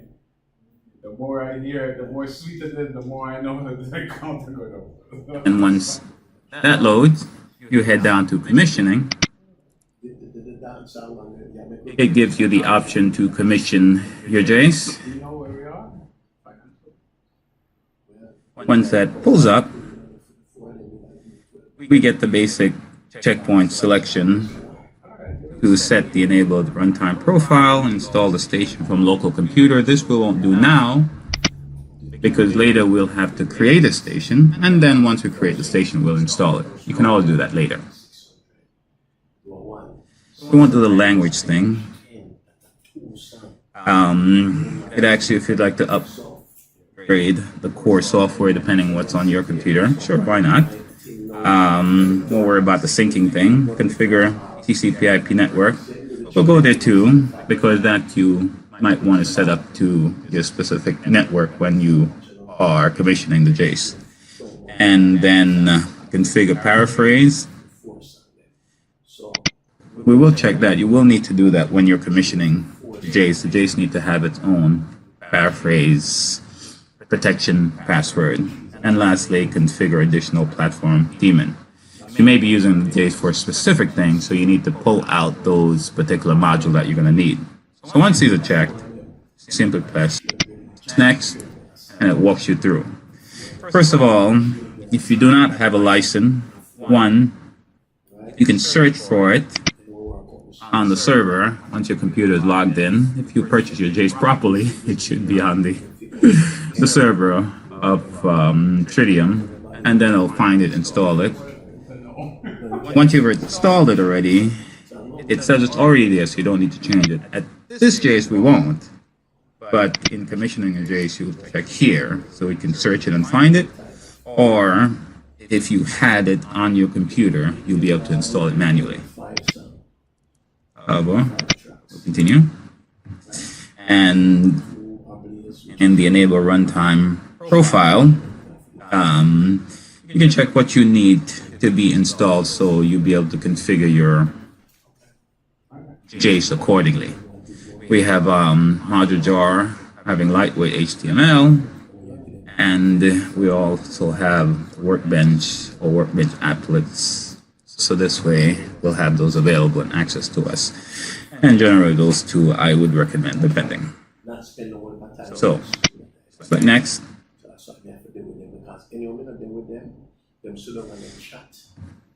it will now search and load the modules that are available, so you can decide which you'll need. For example, drivers, LAN, backnet, and any necessary drivers you think you will need, and other modules. We will take a look at some of the basic modules. So scroll down and select what we think we need, or what we know we need for our project.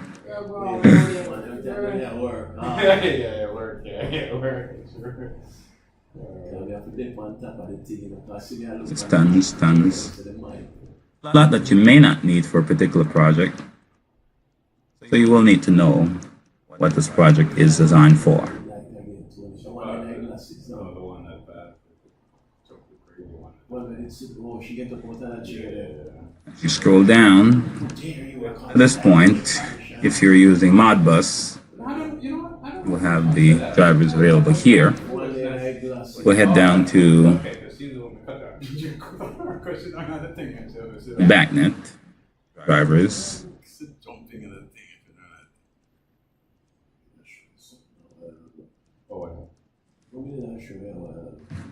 Okay. Usually the person who is going to show that they know that. Here we go. And if you were using BACnet setup with this JSON, of course, you would then add necessary BACnet drivers, and you'd be good to go. And so you would do for any module that you would be using. Once completed, you'll select next. Oh yeah. No, It will then let you know if you need any software otherwise, and upgraded things. I said, okay, sure, why not? Then your TCP/IP configuration. Show you the standard. There is 2 ports. One comes configured, and the other does not. If you think you need both enabled, you can. However, you simply change your IP address, and then your gateway, and add number 2, and then go ahead and select next. This one would leave this where it is, 192.168.1.140. Then you go next, it'll give you the option to change your paraphrase.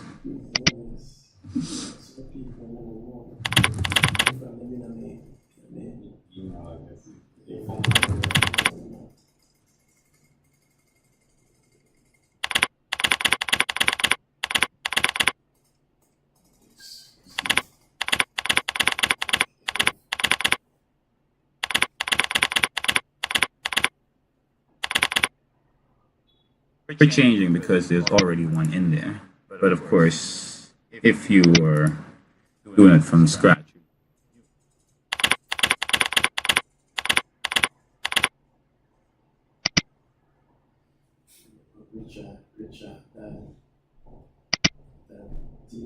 Oh, yeah.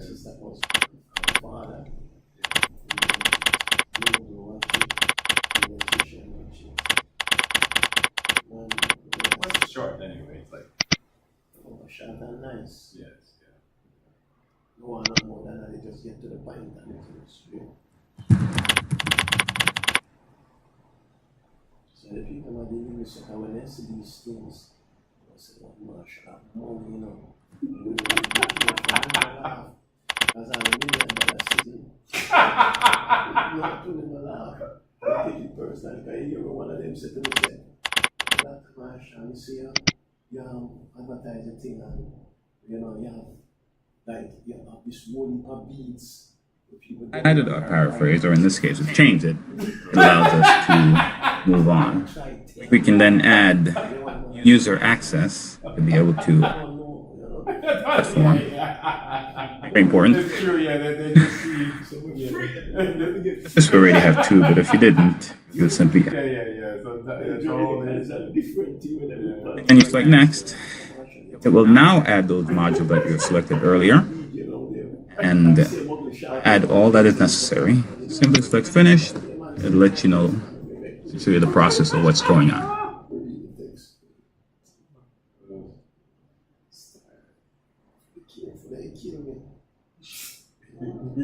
Jealousy, I don't feel like we can do something for them and them sin and beg me at the ear, so. Okay.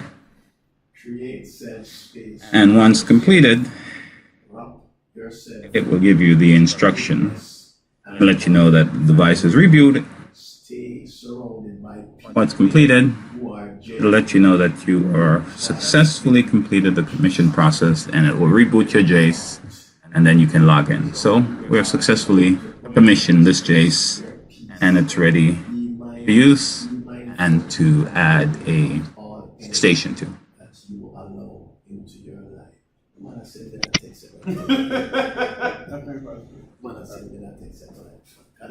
The man called me right away. I'm gonna take the card. So after I'm gonna take the card, see that text. Now let's log into our station So you don't know if it's negative or positive. and configure the drivers and add our IO. Wrap yourself in goodness. I'm trying to tell you, say, yo, you make it. I remember the last conversation me and him. No, that's an encouragement. He said what? So me not help the youth then.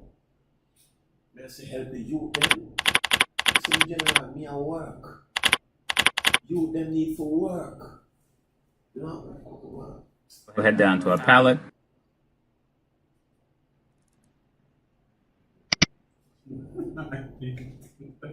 Not helping you, but dog.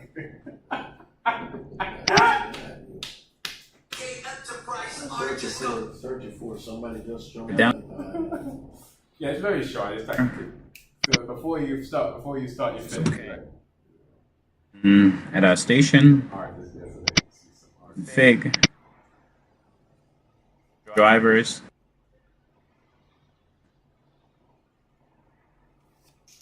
and we will then Oh, he's got it. add our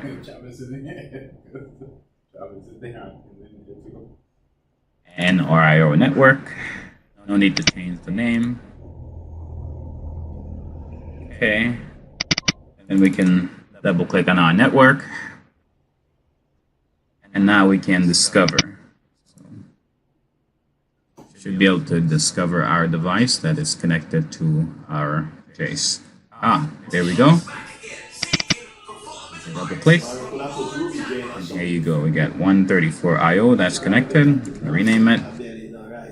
Oh, that's that first one he's doing. Oh man. Okay. Oh, I didn't. Now we can access.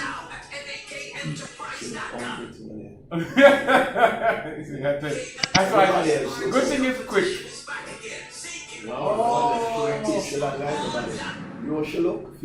BACnet MSTP integration using Tritium N4. First step is to log into our platform of station. Maybe I could have used her from the other place. Yeah. Oh yeah, I could use her from the other video.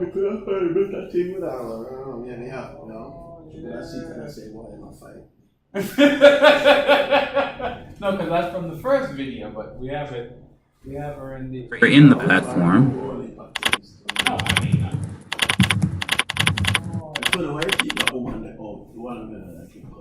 And we will need to add the modules to the station.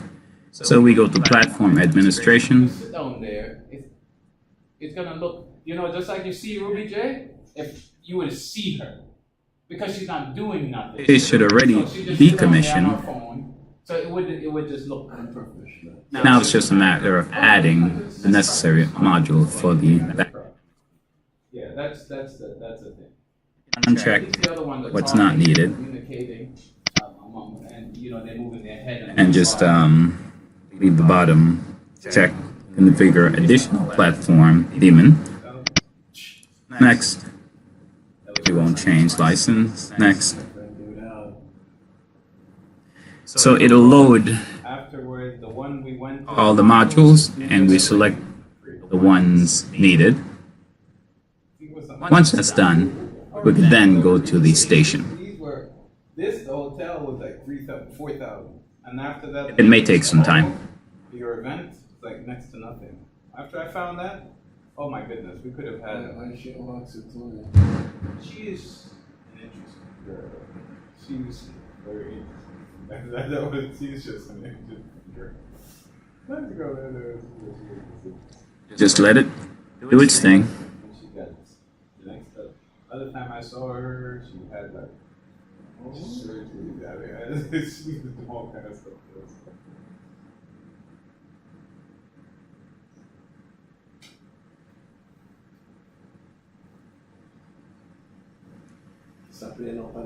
Still going. It's quite a bit. So this is right. I'm testing. Well, yeah. It's the event is no. This is a TV station that I'm trying to test out. You can have different channels and stuff like that.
Okay.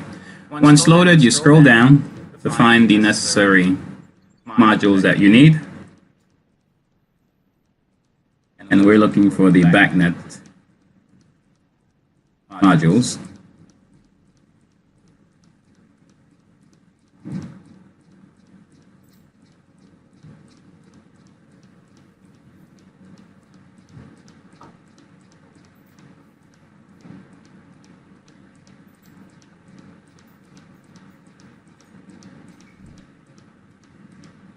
Okay, so here we go. You just add all the ones that said BACnet.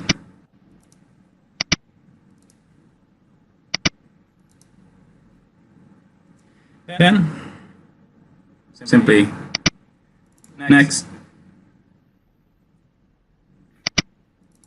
next, and it will add your module. Select finished. And now you have all the necessary modules added from the platform end. Okay, once completed, you can close out, and now it's time to go to the station.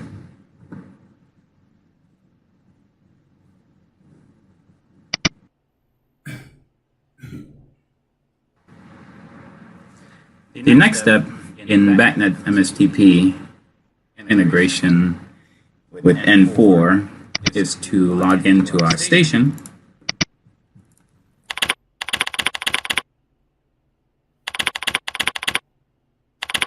This is BACnet.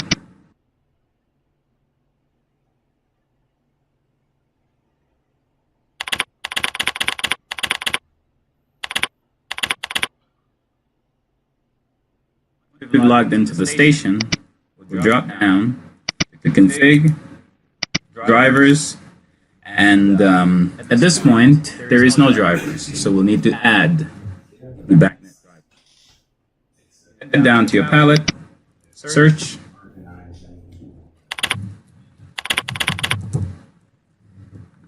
and you will see the BACnet Niagara BACnet driver. Press OK.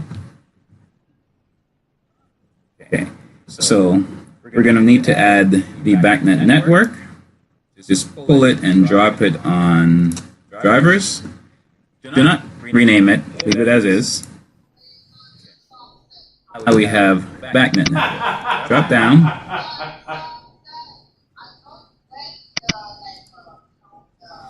Your BACnet COM and drop down to network.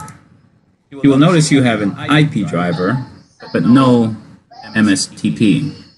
MSTP doesn't come automatic. That you have to add also. So you head back down to your palette and just select the network ports and drag up the MSTP and just drop it on network. Do not rename it. Okay. And now you have it. Double click on your MSTP port You will need to give that network number and enable it.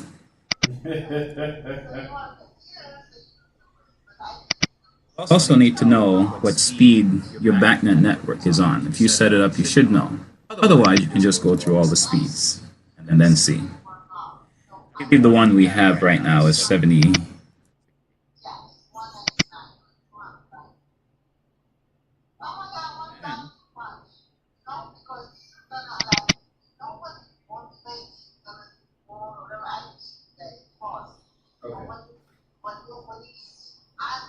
Up to your local device, you will see that it says a status of fault. Your local device needs to have an ID, something unique. And then save.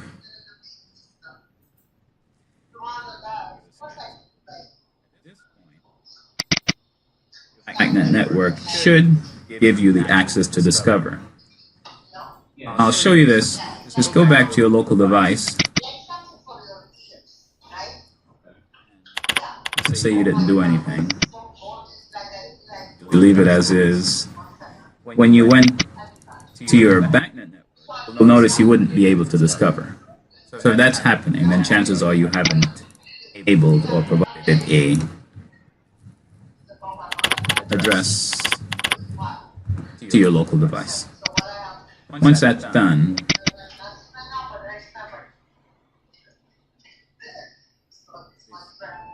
let's discover and see if we can catch it. Hey.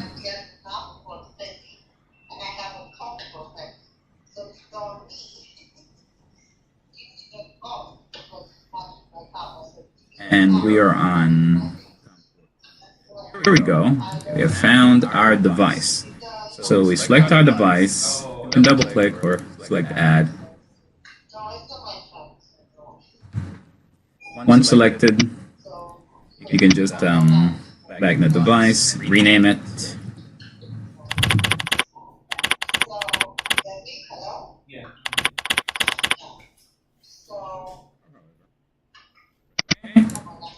And now your device has been discovered. You can begin to get the points and necessary details. Those are the 2 steps that is necessary.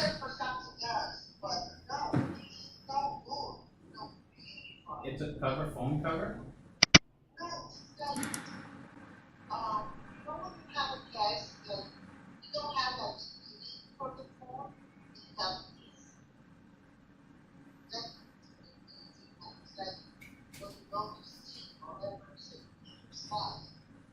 Oh, like a headphone? Yeah.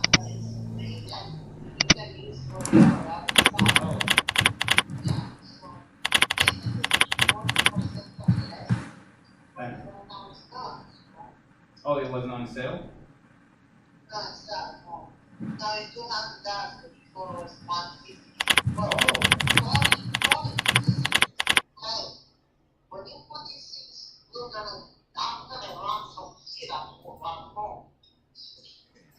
Logging into our station, drop down to config, and drop down to drivers.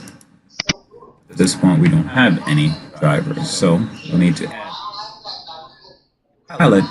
Should be somewhere down here. You can simply open.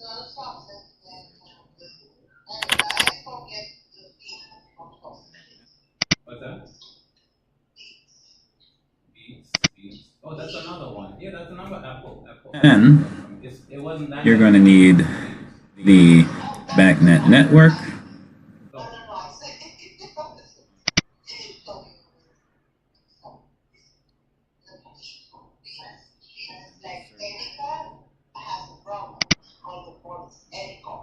Once you have it, we're going to set it up. However, being that we're doing BACnet MSTP, when you first install it, it will have the availability for BACnet IP. However, you need to add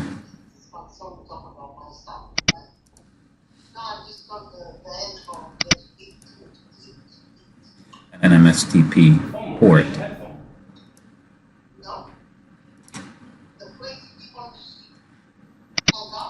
Oh, somebody beat her up?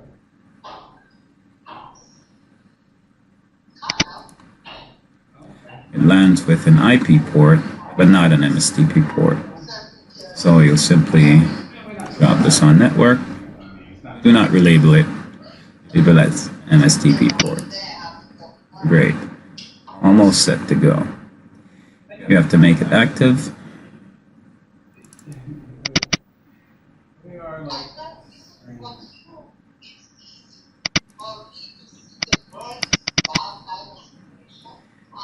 You'll need to give this a network number, something high and different from everything else.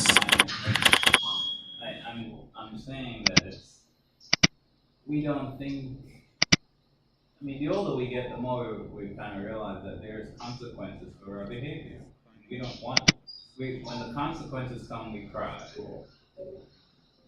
I mean, it's like, what if you If you don't know the speed, you can just go through random. I mean, it's just a matter of time. She takes no precautions. Great. And we'll head up to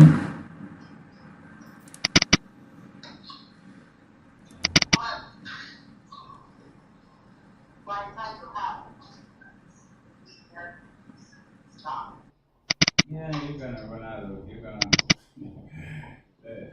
that one don't have the capacity to learn. You're gonna drive yourself crazy. You're gonna run out of energy you're gonna run out of gas trying to help that one. number, something far different.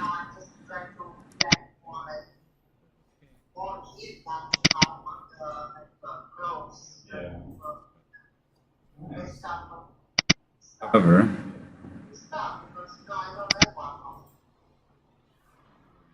Yeah, she goes right into it though. I mean,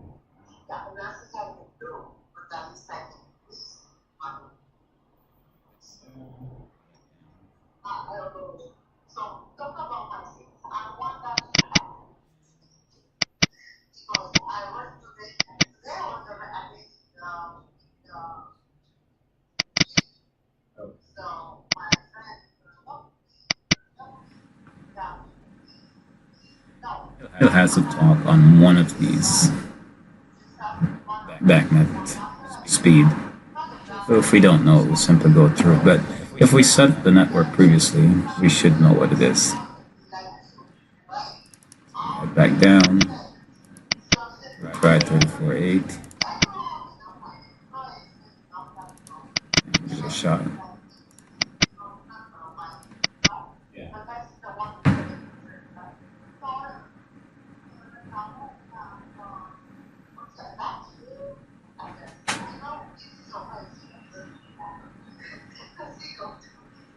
And if not, we'll head back down.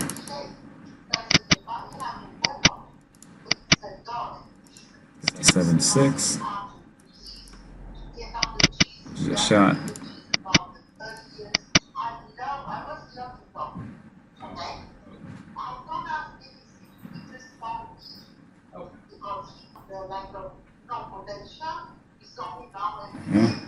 oh, okay. Head back down.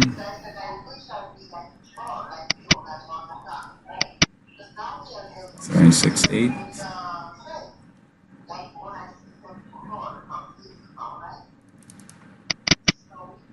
Give it a shot.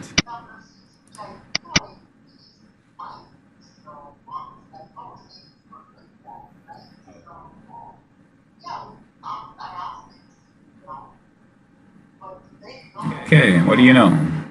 Here we go. Our device is here, ready to go. Device ID, and now we simply need to add it. And once we've added it, then you'll be able to see all the points necessary. Rename it.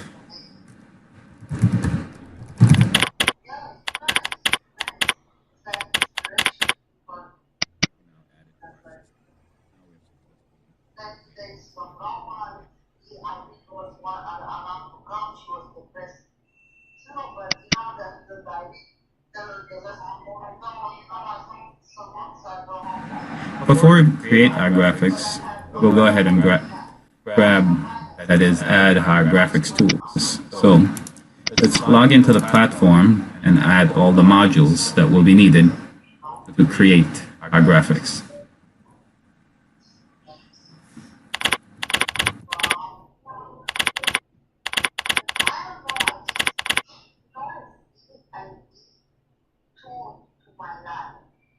And we'll head to Platform Administration.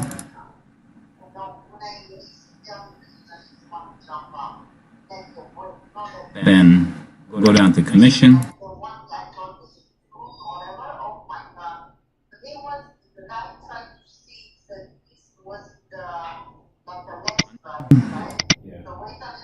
Let's configure additional platform DIN.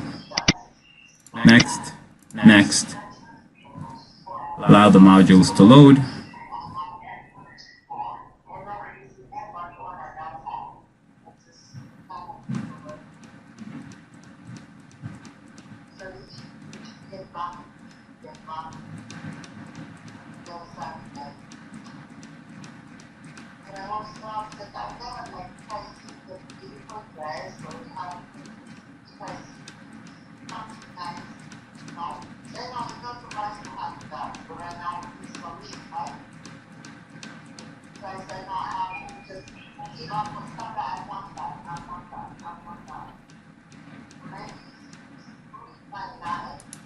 Let's fix graphics, fix HVAC, add all our PX graphics tools, and then we say next,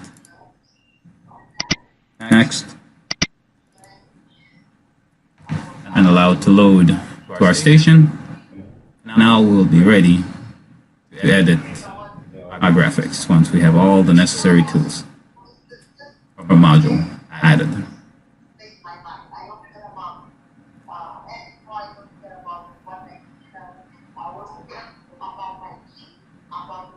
Okay, complete. Close. And now we'll go ahead and log into our station and begin graphics creation.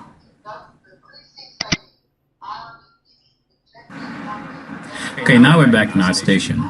We'll start out by heading down to our points and our I/O module, and we'll start out by creating a PX view and we'll attach it to our module, or this is our I/O module which serves the unit. So figure it may be our unit. So we'll right click and we'll have views, to new views, and say OK. And we will call this our unit. AC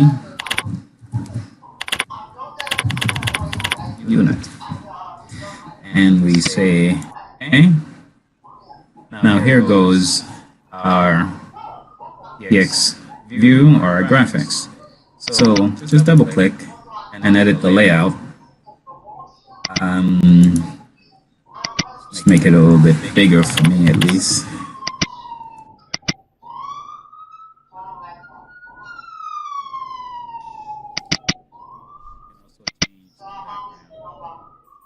Whatever you like.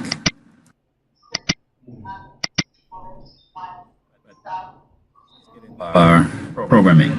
So after we create a view, which is our graphics, we drop down to our points, because now we're going to be adding our controller. First thing is that we'll do is, since it's an AC unit, I'd like to add the layout of the AC unit, that is the ductwork. So we'll head over to, well, let's open, make sure all our, let's add all our kit fix tools.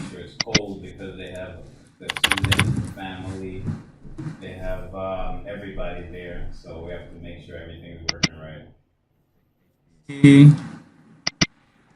Edit. We do air condition those. And Well, today we were working because they had graduated. T. Hit fix graphics. Make sure that's added. Oh, I don't really celebrate. I just say.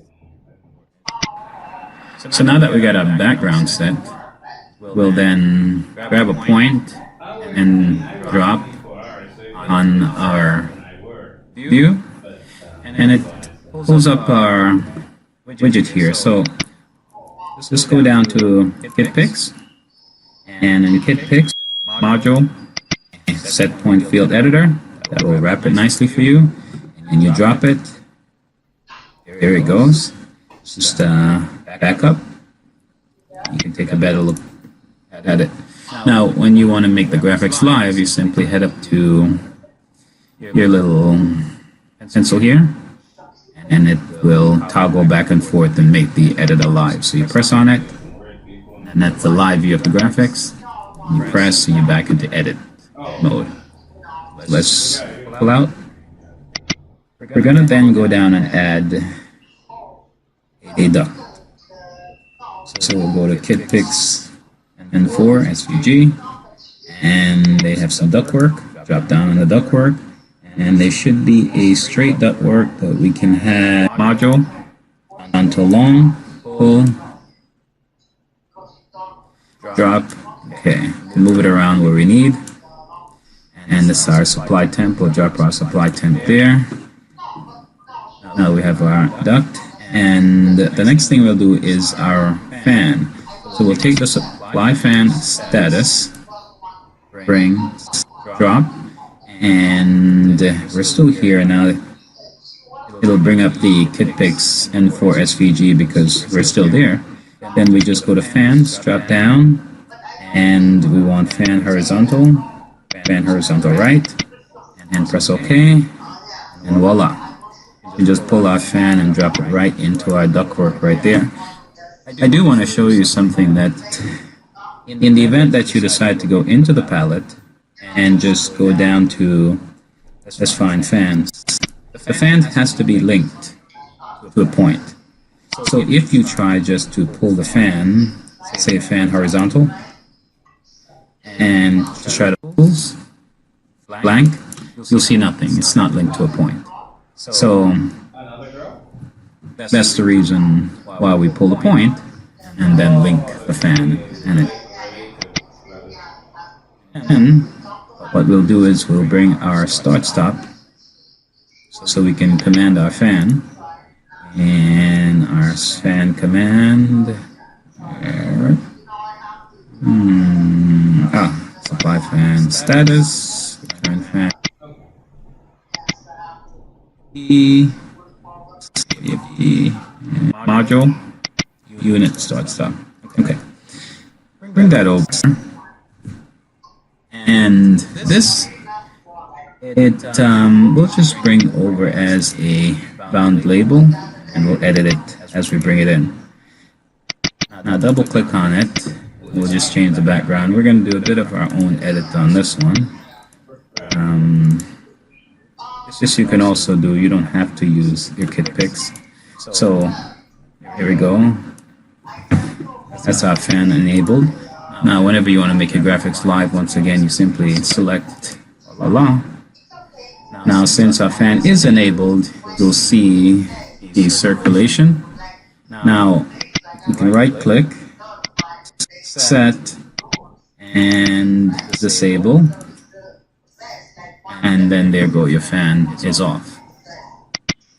You right click, set, and enable, voila, your fan starts running again. You can go back to edit and begin to add all the necessary things to your graphics. You can add our return temp, stop your return temp in, and for this we'll go back to our palette and down to our and get the nice set point fill editor, and we'll add it over here somewhere. Actually, our ductwork needs to change because this doesn't show how the return is coming in, but nevertheless, we'll put it right here. Now it will display what you actually have, which is negative 13, because the sensor is not hooked up. And then you can make it live. Voila, we can see our action again, moving along. And you can scroll down and continue to add everything to your graphics in the same way, using the graphics tools that is provided. Let's talk a little bit about the actuator and the valve. And the valve.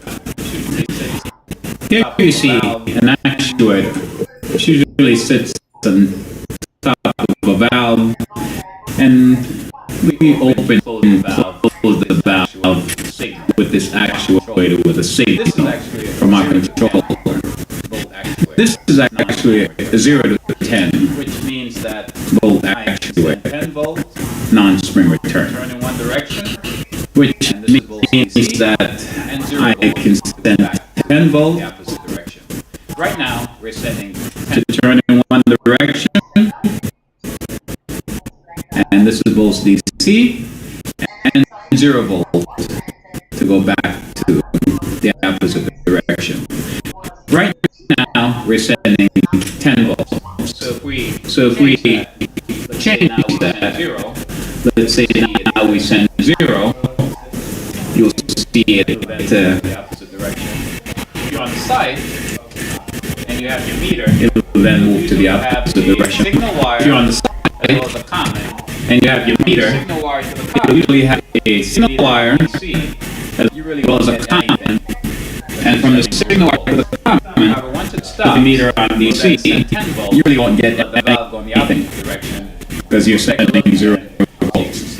I want to stop and send 10 volts, but the valve go in the opposite direction. Again, you can see the 10 volts DC. If you close the valve actuator, so it has no switch here if you'd like to reverse the action. Say you want to send 10 volts to close it and 0 volts to open it. You flip the switch and it'll be opposite. If you're testing it, if you're on the site like to test it, you can switch to the opposite direction. These screws are very delicate. Demonstrate here. You feel a slight little force. You don't have to force turn it. Too many times people because they're trying to. We use them a lot. Reheats with nothing is happening. Something's wrong at all. And units. We use them a lot. Reheats. A big topic that comes up with the actuator and the valve is normally open, normally closed. And units. That's the normal position that the valve is in. The reheats power to do that. Comes up with the actuator and the valve is normally open, normally closed on a unit. That's the normal position that the valve is in before being power to do something. That is, you want preheat valve in this protection. Power loss to go wide open, you want so that you don't see your coil to be open. That is, you want the second preheat valve in case that's inside. Power loss you want to go wide open so that you don't recoil and destroy them. That's really just the second coil with preheat inside. We want that normally closed. That's not a protection. Let's apply the 10 volts and take a look. All right. So now that we're let's apply the moving. Take a look. When you apply 10 volts DC, you hear it moving. Now, when you cross your signal, if you have a problem with your valve or your actuator, you'll simply see on the bottom that there's a common. You'll simply see check across the signal and see what you get, and then see what you get. If you don't have access to the EMS, change the EMS, and then see if the valve goes in see if the valve goes into the opposite direction, what the real problem then you can see If you're a what the technician, real problem is. or you are a If you're a service technician, mechanic, or working you are on one a of service these valves, mechanic working and you're on not one a of control these valves, technician. you're not the control technician. As you know, As you these know, these are what tighten the actuator to the valve. to that Sometimes, in an effort to correct correct the heating problem, sometimes the guys will disconnect screw the screws, loosen the hold on the valve, and turn the valve to a position restraint, and and then satisfy the problem until the technician comes along. I How caution can you one in doing if there is a service technician on the way, then fine, I understand your reason in doing so. so. If there is not, You go out and disconnect it, reconnect it. realize that when you set the valve, it's not just set in in a closed position. The way you set the valve is that we'll force it or send the signal to one side, then we'll use over screw, or what we'll do is we make, say, rather than equal, eights. so that So that the fully go close, we'll set the valve to close, and then we'll tighten the screw. so that when we set And when 10 we volts, set 10 volts, they have force on it to make sure that the valve is closed. if you disconnect This the valve, you're connecting it without that extra force to make sure it closes. In that case, it's not a good thing. Sometimes you may have to seep it through. The rest of the stuff is a steam valve. you never want You never anything anything to seep through steam valve. like water Water will cut on over years, steam will cut anything. And if there's a little seepage seep going valve, steam will cut it out. So you want to steam valve to seep as tightly as possible. So try not to disconnect, or if you disconnect, try to make sure you force seal finished any of these valves. I'm not talking control tech guy, because the control tech should know how to set the control valve. I'm going to talk a little bit about VFDs and CADs. Sometimes you get confused. What's the difference? Oh, this is a controller. VFD or a controller. Actually, the same controller. The difference is a VFD is a variable volume controller. It varies the airflow to maintain temperature. That is, it will have a minimum and maximum. Let's say you have a room that requires 1,000 CFM. If you may give you 1,000 and you really cool the room, and the room's cool, it'll drop down to its minimum, say 400 CFM or 350 CFM. To about 300 and within that range to maintain the room temperature. The idea of the is that you have heat, the window, the sun, the temperature, to the temperature, and then once it's built back up, they'll then open up and you get full 1,000 CFM cool the room. Now, a VFD pretty much works. A CFD on the other hand, will do the same controller, it's a constant volume. It maintains the same airflow all the time. If you have an office that requires 1,000 CFM, the CFD will always give you 1,000 CFM. If you wiring will show you 1,000 CFM. However, the CFD, generally, you have a reheat of the CFD, which means that if it's too cold, you should turn on a reheat, whether it's water or electric, and that warms up air coming into the space. In this case, you have the reheat to help warm the air as being supplied to the 1,000 CFM air coming in 1,000 CFM using cold if you need that voice temperature. And that's really the difference between the two. In some cases, you may have reheat on some VFDs, but in general, the VFDs and the VFD touch setup, they don't have reheat. It's simply the modulation of the air that it uses to meet the temperature in that space.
Previously, we had this as our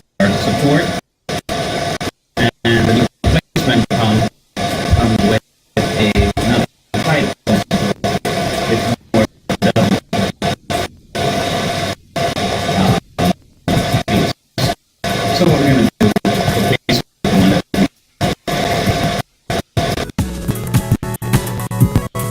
now you can get a little bit more removed. You see that it's designed for two screws. We have this designed for only one. Setup was a little different.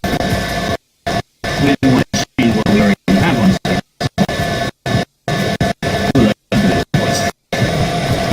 We're going to work on the shaft right now. We have to put the other connection to the shaft so we can connect with the motor.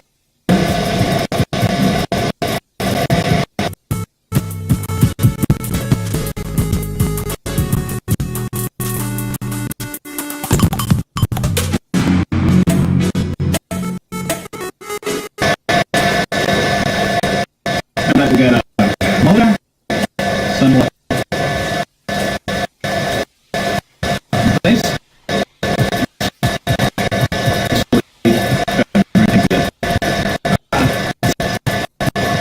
So now we have a issue. They got to get in.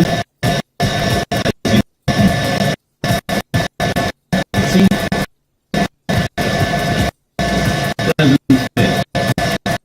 So what we're going to do is we're going to pull this up or bring it down a bit. Things fit. So we're going to bring it down and add some weight.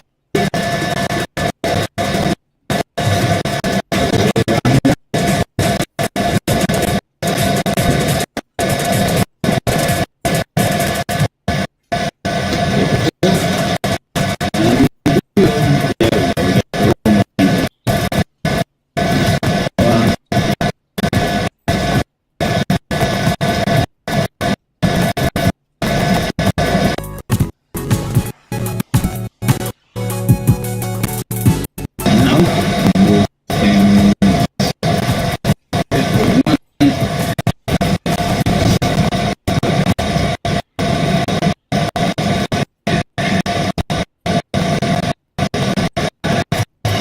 One of the challenges I have with that, take a look for it. Kind of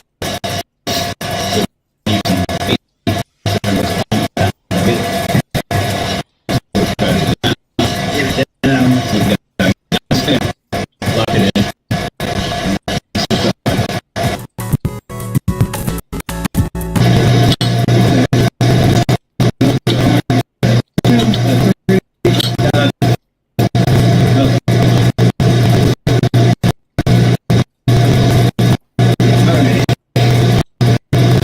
Set enough. We got our screws in.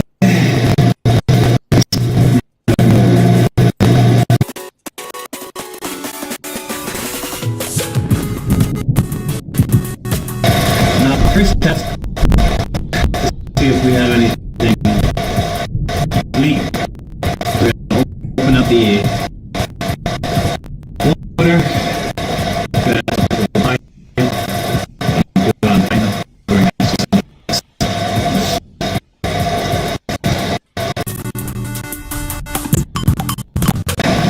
Let's get on to connect motor.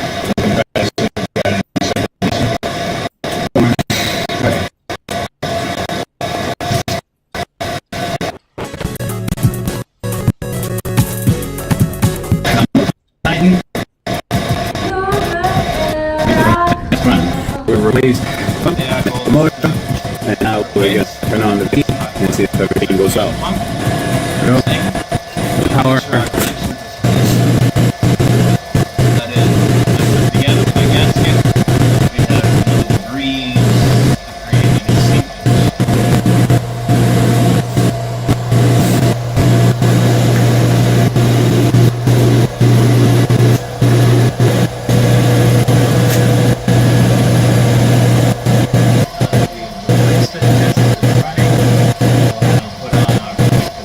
We replaced it, tested it,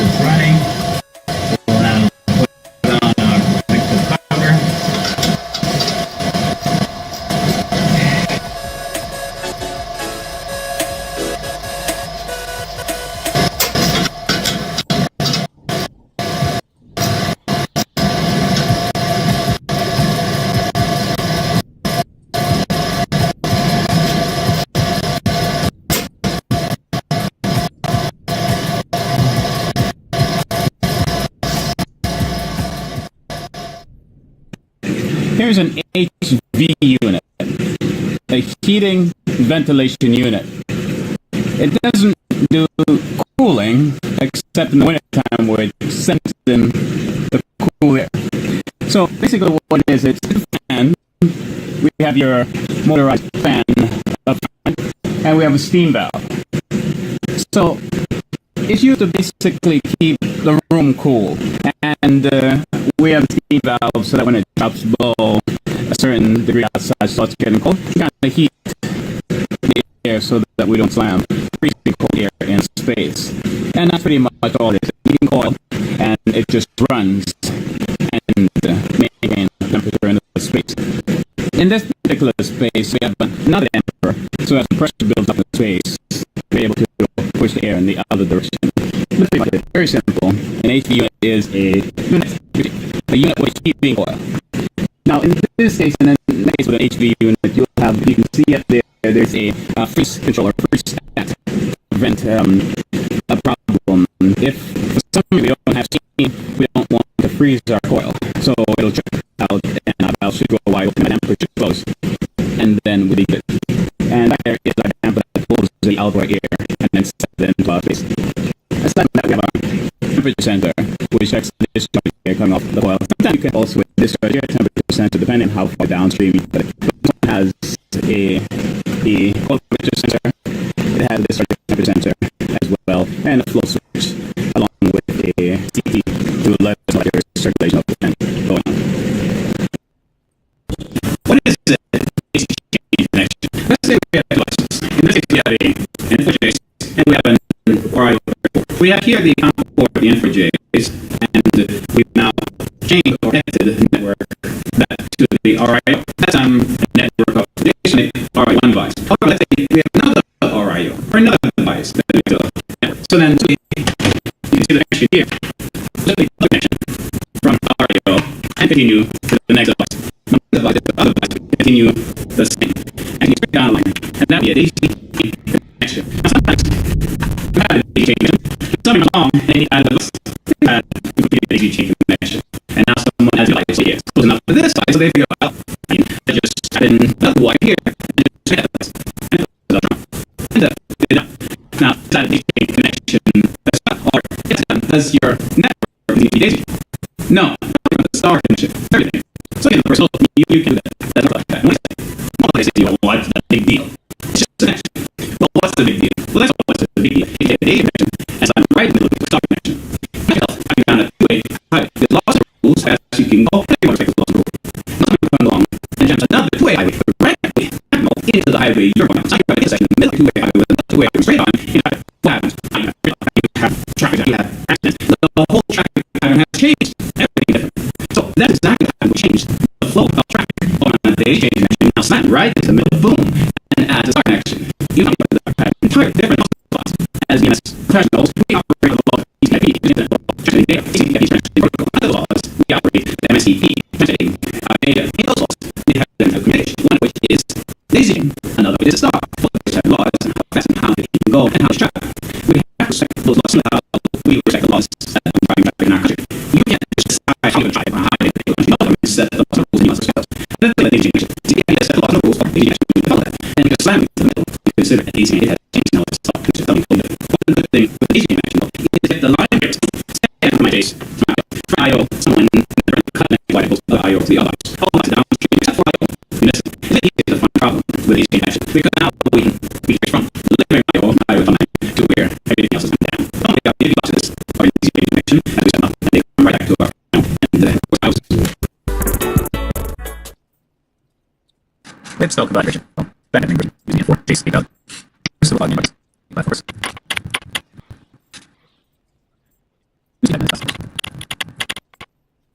Added in the station. Video to it. Make sure you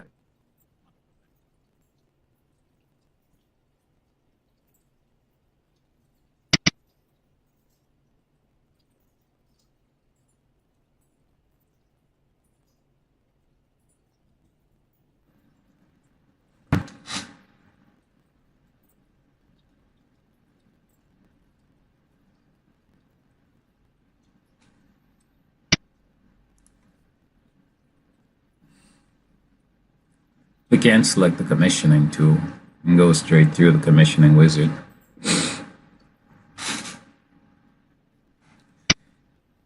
If it's already commissioned, uncheck what's not needed. And basically we're going to be adding what we do need. Don't change anything.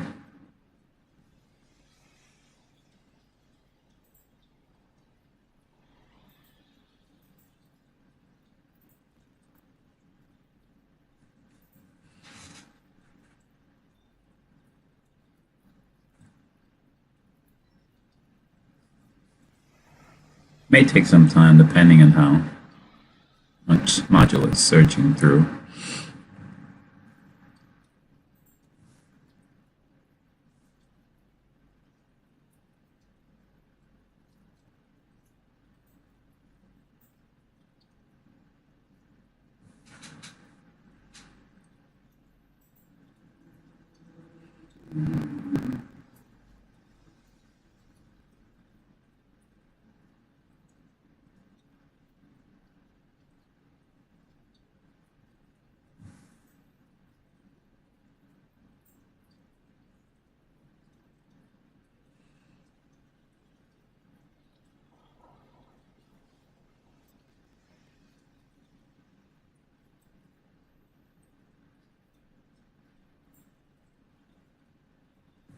Okay. Once things open up, we can simply scroll down to the module, looking for the BACnet device that we need, or the BACnet module that we need.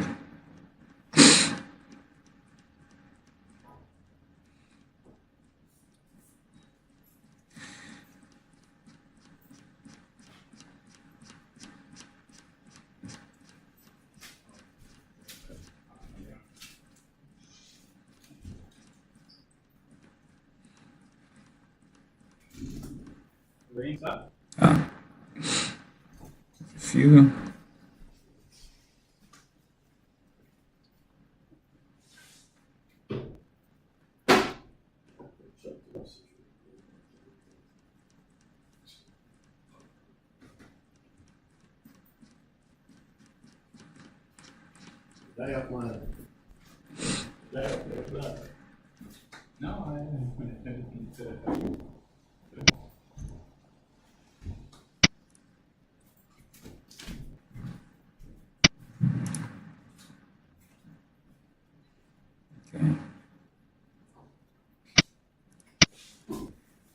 Once we've added what we need, we can simply next. If you've already installed it, it'll tell you. If not, then you'll be installing it for the first time.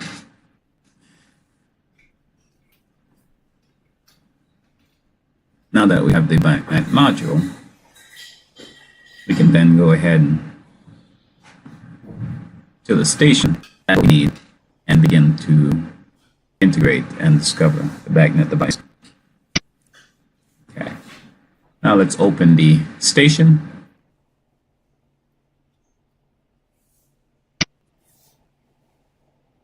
And begin the station side of things.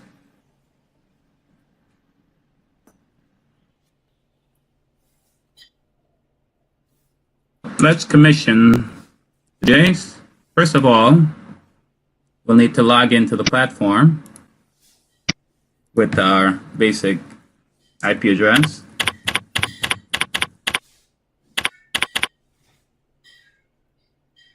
.192, 168, 1.140, one it's shipped with. This Jace is already commissioned. However, we'll go through all the steps, commissioning step, except adding a station to the Jace, which we can do while commissioning, but we will not.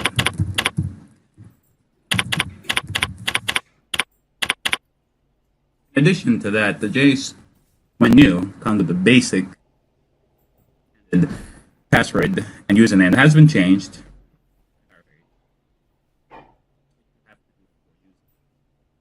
We won't go through. So, to change your standard password, logged into the Jace, and you simply go to platform administration.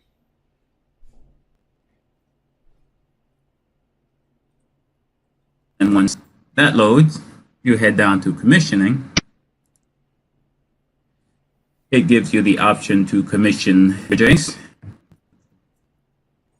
Once that pulls up, we get the basic checkpoint selection to enable the runtime profile, install the station from local computer. This we won't do now because later we'll have to create a station, and then once we create the station, we'll install it. You can always do that later. The language thing. It actually, if you'd like to upgrade the core software depending on what's on your computer, why not? Don't worry about the syncing thing. Configure TCP/IP network. Go there too, because that you might want to set to the network when you are commissioning the JS. And then configure feeds. We will check that. You will need to do that when you're commissioning the JS. The JS need to have its own paraphrase, protection, password, and lastly, configure additional daemon. Using them for specific things, so you need to pull out those particular modules that you're going to need. So let's see the check. Next, that walks you through.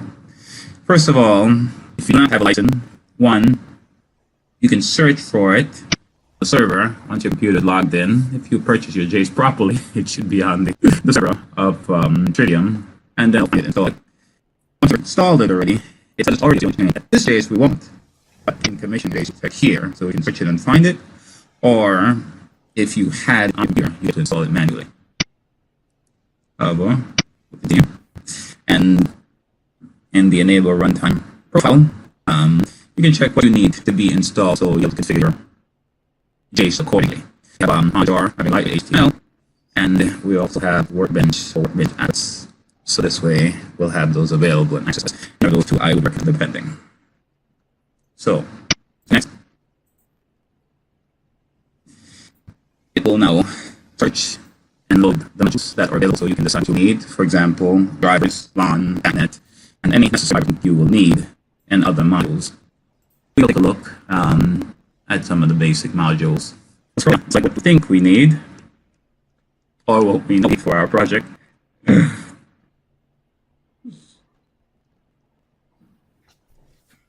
Sometimes a lot that you may not need for a particular project. You will need to know what this project is designed for.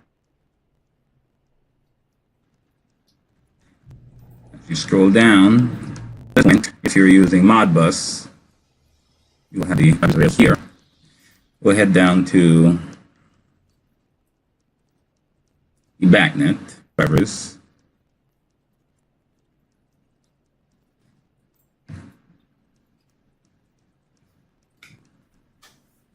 Here we go. And if you were using backnet setup with this JS, then of course you would add backnet drivers, and you'd be good to go. And so you would do for any module that you would be using.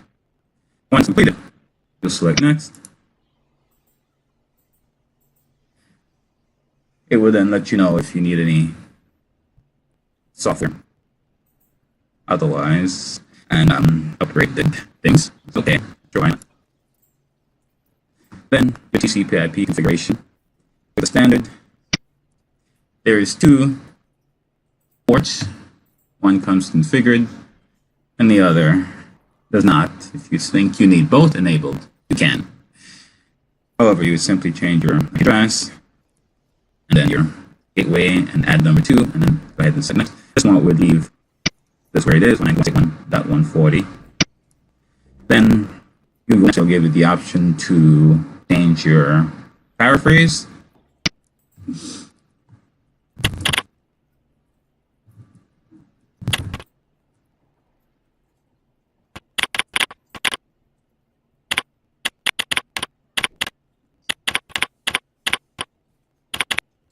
We're changing because there's already one in there. But of course, if you were doing it from scratch,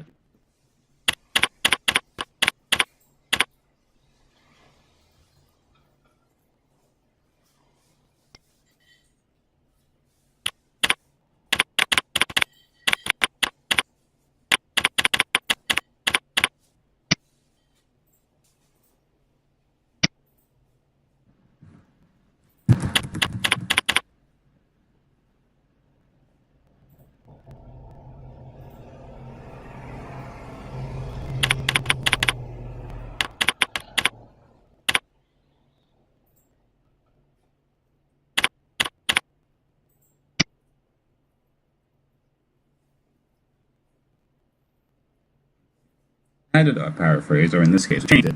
It allows us to move on. We can then add user access to be able to access the platform. Very important.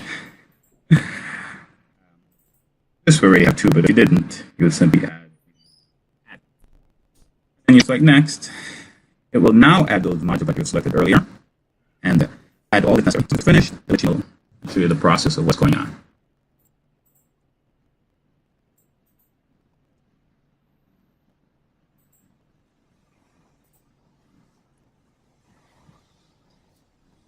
Okay. And once completed, it will give you the instruction. Once completed, it will let you know if you are successfully permission process and reboot your JACE and you can log in. So we have successfully permissioned this JACE and it's ready for use and to add a station to.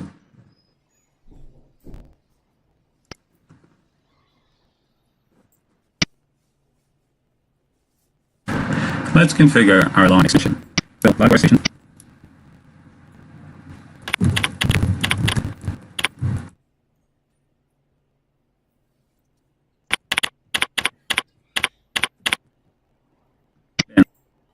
To configure drivers, our network,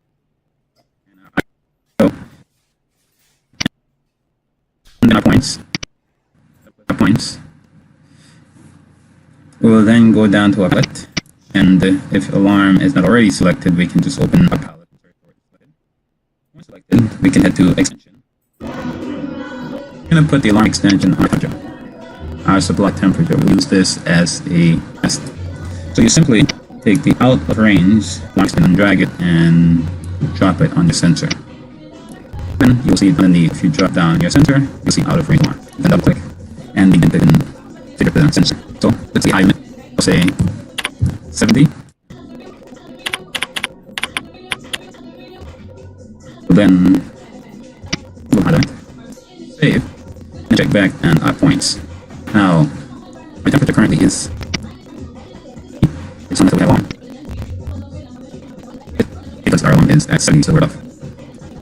If we get back now and change our alarm to say 75, our high limit, check the points, alarm's on, but it tells that it's not acknowledged. I just want to show you the alarm, like 70, look as well in your live sheet.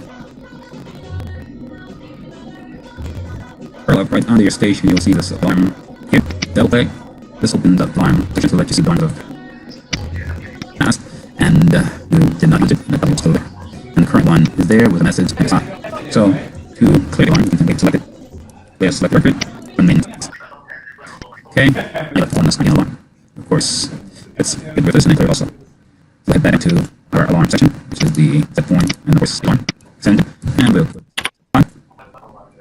And once we select our points, the alarm is on, as long as it's on. So we will head up back to our alarm. And there it is. You can select it. Record. Yes. Okay. Now, put the alarm and hold it. And remove our panel. Integration. Well, backnet integration using the N4 base 8000. Is on alarm services. First of all, let's log into our Down to your house. Go to recipient platform, of and course. we'll click in console recipient. Like that would default alarm out to your alarms. And when they double click on our console, we'll see our alarms here. So let's do a test. Scroll down to alarm services, drivers, IO alarms, and extension down to our alarm supply. Now we have our alarm. So here, go down. Let's put this in. That's it. So we'll put it on. Save. Your points. Okay, we'll see it's in alarm. Console. Services. Alarm services. Console. You get your alarm with the annoying sound. Click. Silence. Once the alarm is gone, we'll head back down to our. Just set. Alarm. And let's take out of alarm.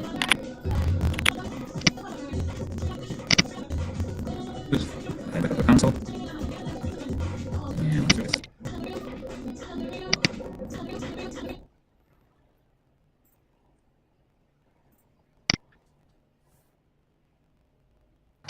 Now let's take a look at this alarm. If you double click inside, we'll see the priority settings.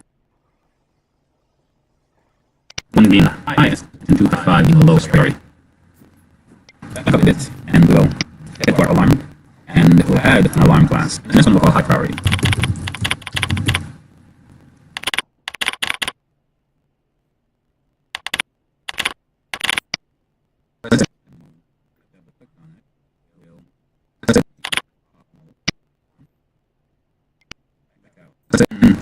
And if you want to have some high priority alarm, you head down to and IO.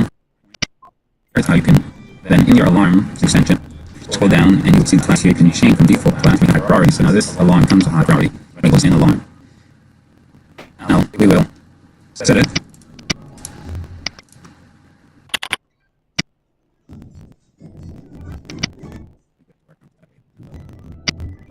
Let's set the priority to 1 as opposed to 4 to 5 of the game basic priority. This way, separates with your alarms, high priority or low priority, as you see to do so, based on the logs. We revert back. Take out of one. Make that over.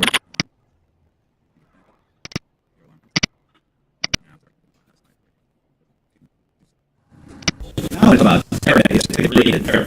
Let's say you log into you can open the station and give it and the booty to look, you can platform, or you can your remote side. However, if you start to see nothing, you don't get any reflection, you don't get any data. That's the issue. So just head into your server and make sure the certificate for that particular system is approved. And that you see this. So you go back on the certificate and look check so the certificate is not so you're not able to communicate with data. Click on it. And just go back to number 2 and then your data moving into a loop. Now there are many errors. These are just errors that you can find in these 2 ratios. Okay. And if you after doing this, your data will begin to copy and just overrun. Now you go back to the and it can pull the data locations. Now that we have IO in the side 10 run. So we'll go back IO and then head up to our platforms we need and get control module before we start coding. So the device platform. And we'll head over to our platform administration. Then we'll have permission. We'll uncheck everything. Except configure additional platform. Next. Next. And we'll let it go additional in. We can find. Then we'll scroll down.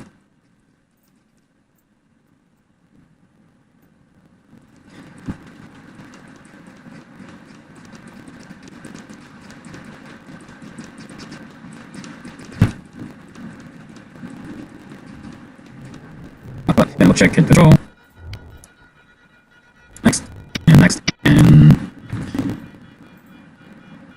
make sure we install module. Yeah. Once completed, we'll close and head back to our station. After we've added the module, we'll go back to our station and log in and begin our programming.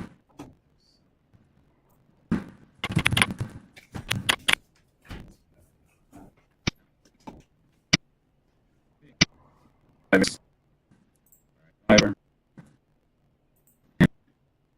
And then go ahead and palette. And okay, so control library. It's okay. Okay, so we have our control. We go to our points, map points.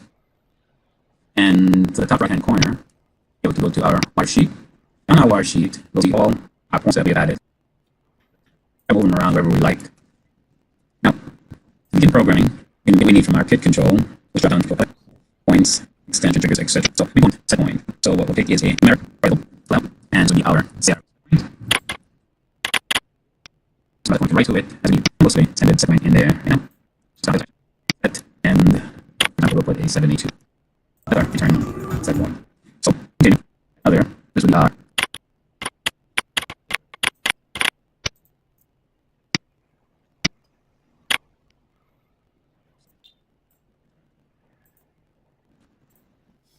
things in our control out. When we scroll down with HC, we need the loop out our loop and saves our destruction up.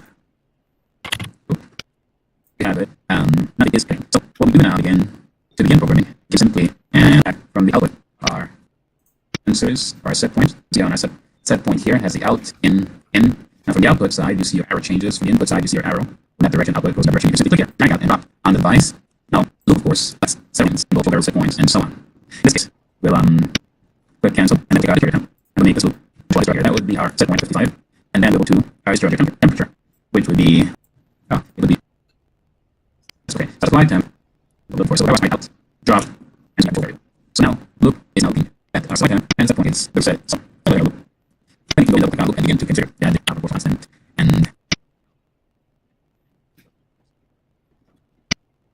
as well as action or reverse acting. You can set all that up here internally. Once we're done, you simply click save. Another important thing about the loop and just back it back to our sheet is that the loop will be enabled. So we can, depending on how we write our program, we can write it anyways, and double check the process. Okay, so the loop needs enabled. So for example, so pick the set point that we have here for the discharge and duplicate it. Okay, return. Okay. And we're down to our control. Do not have any read version or set point, but if we did do that, so for example, just simple, we'll take the player, and that is greater than our set point. It should enable our loop, so then it should enable this, and output to be true. And what we'll do is we'll just add a timer, so this will bounce back and forth. Add into our timer, okay, so it has to be greater than the set point for about a minute before that's anything. So we'll go in to our timer, after our timer, we then drop right at the bottom, the white button, give us the output and enable. So that is our source loop, and this would be, for this example, that would be our minute, the source loop.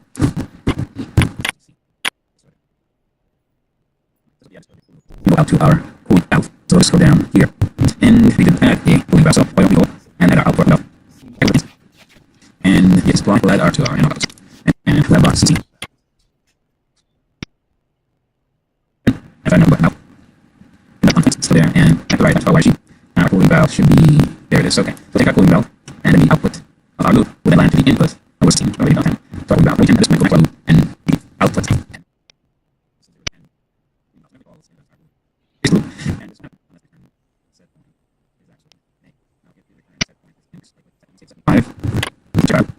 then our loop was false, and we added our cooling our loop. That was in the right sequences in the program. Utilize this control. And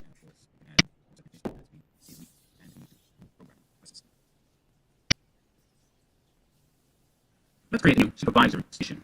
This is a server where we'll be logging in to log in, and we add other disks. Let's create the tools. So now, station is going to be running with this computer. So supervisory station.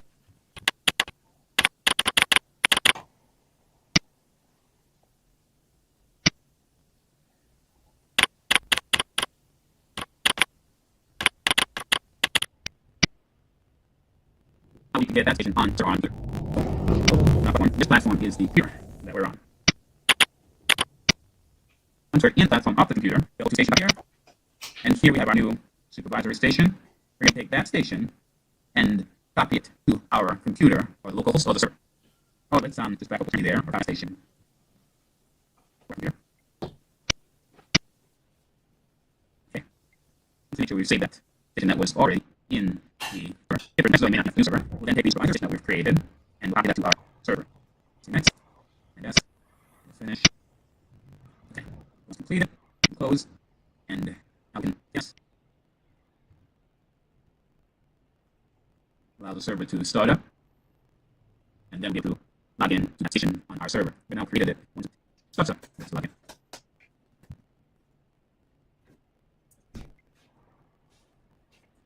Now the server started. Let's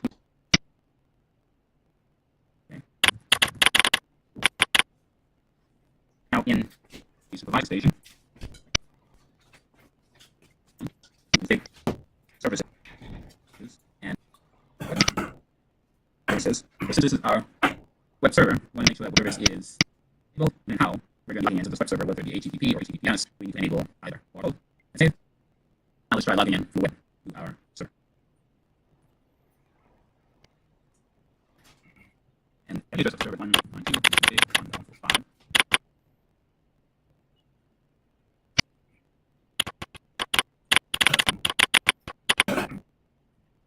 One that there's a potential risk. Okay, this is the certification, and we'll see where set the risk. And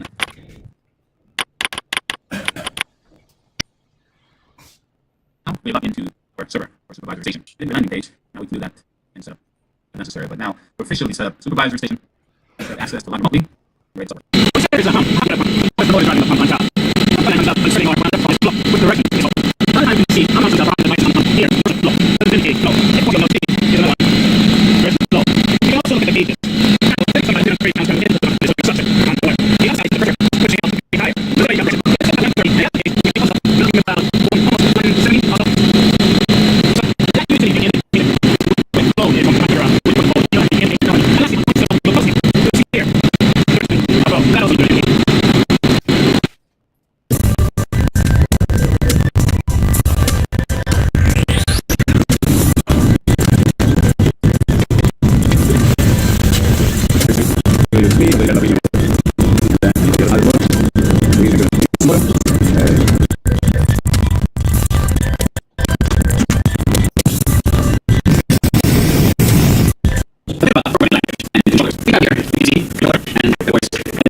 what I want to do. Okay, you want to pull up. So right forward in that way. Not basic. And look at the end. The other is also a basic right. Or language. So, or with the accent for base.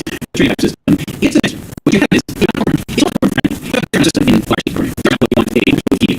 You select a block. You allow. And what happens is you pull up a block. Then pull it from that loop. So you have this. And it also seems to give out. You have a set point. Create a way to pull anything from there. So that's 72 degrees. Now that's a loop. 72 degrees. So it's all built. It's all built. And then there's a form. It says, okay, well, that's what we need for the next however you're writing out. That's what it is. You say, well, look at that loop. And you say, all you do is with action about what kind of use. So if you're a person with a programming element, you catch on with creating something like that. That's what details and you can do more. These are what you do. You actually work that way. Well, what you do is so the concept is easy for some numbers, you know. And let's talk a little bit about AC transformer. Someday we have AC transformer, which means that you have models, you use it. You have if you use it, radios, you can also use it. You have to make that model to be take it and then you go to that wall, make it and you go back right. You have 7 the ground, 40 on your right. Size. Therefore you start. You know that's much better. You can much better more define resistance. You have to use it to reset. Right? Well, usually you have a sharp from all the different. Sharp. Somehow you touch the volt, power side, and other side. Well, it's machine. Power is power drill. You can not time. Okay, other times. It's not like it's power. You power source is low average. It's design now. Provide power. That's not even the same. Drill like all the and the natural stuff. And look at that. It's high power. Say the black and white, black red is really okay. You may not know anything. All right, all of it is the word. See that you can both in power. You're trying to find what that is 2 before 8. But the title must be correct for this job. Otherwise, it's not right.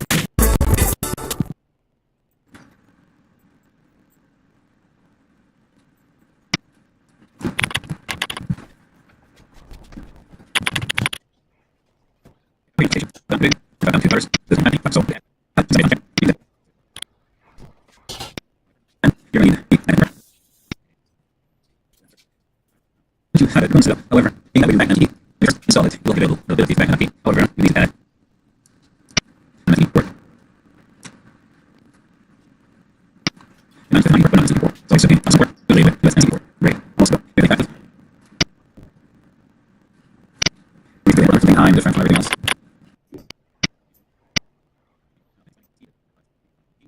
I'll leave it separate. Great. And 2.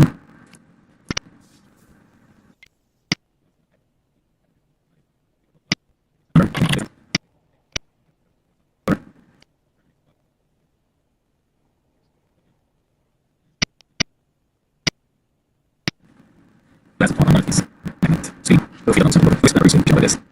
Back then, back right.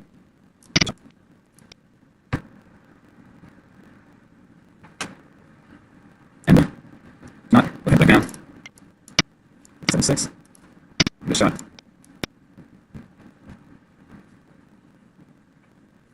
Back down. 60. Good shot. Okay, well, there we go. Let's see it on. And I'll just need to edit. And look at it. Then let's see what necessary. Rename it.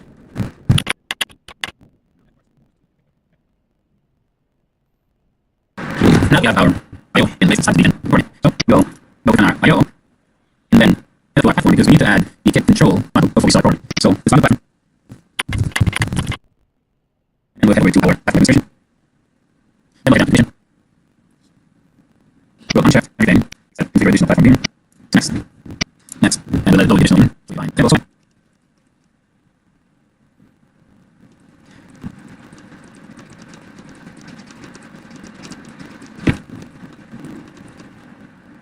Control. Next. And next. Show install model. Okay. Close. And back to our station. After we added the module, the control module, we can go back to our station. And log in. And begin our programming.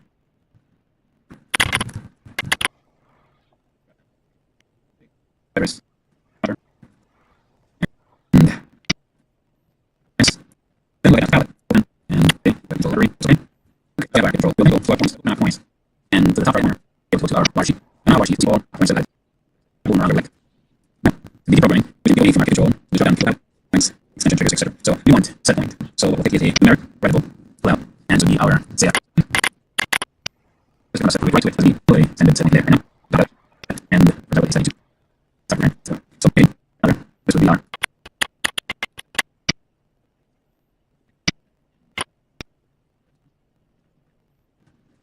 Now, in our picture, we sort of the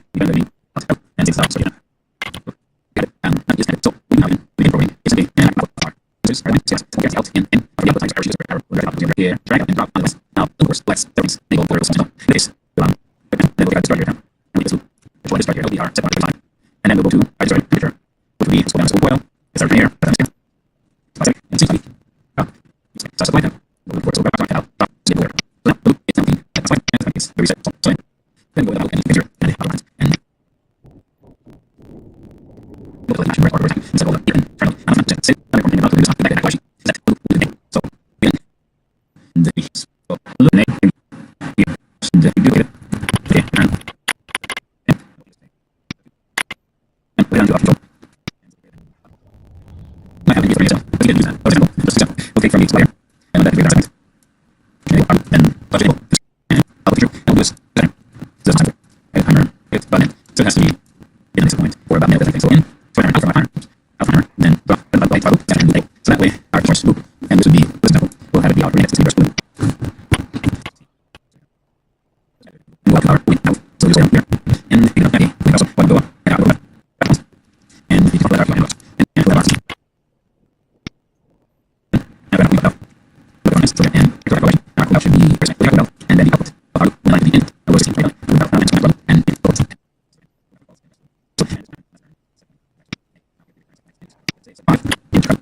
and false and the other part the right is not problem you control T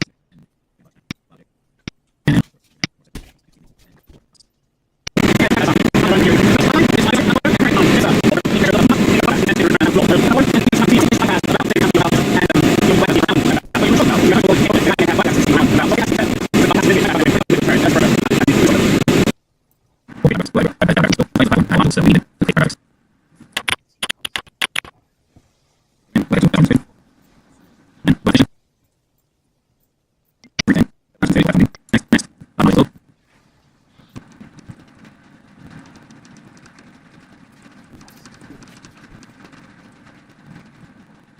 Graphics. Examples. And then we say next. And I'll upload version and we get it. I got something all the stages.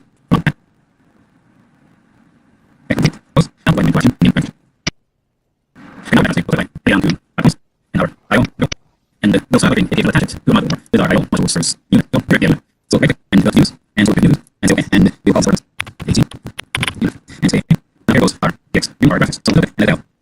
We'll take these. Like our point, like we the price, we got down points. Now again, control pushing is the list of the I'd like to add a layout AT unit there. Go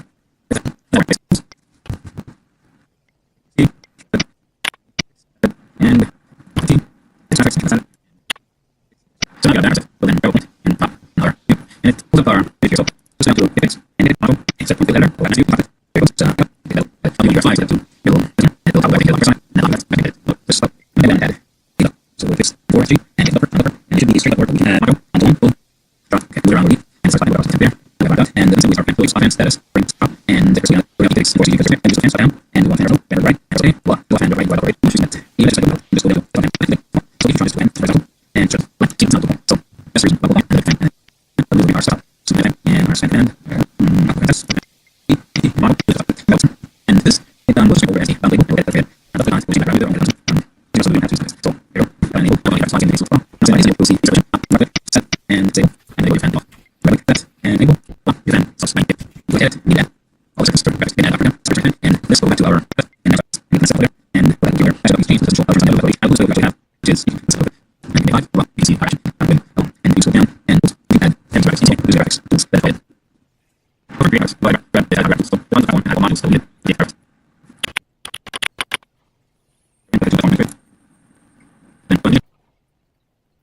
Okay. Next. On my slope.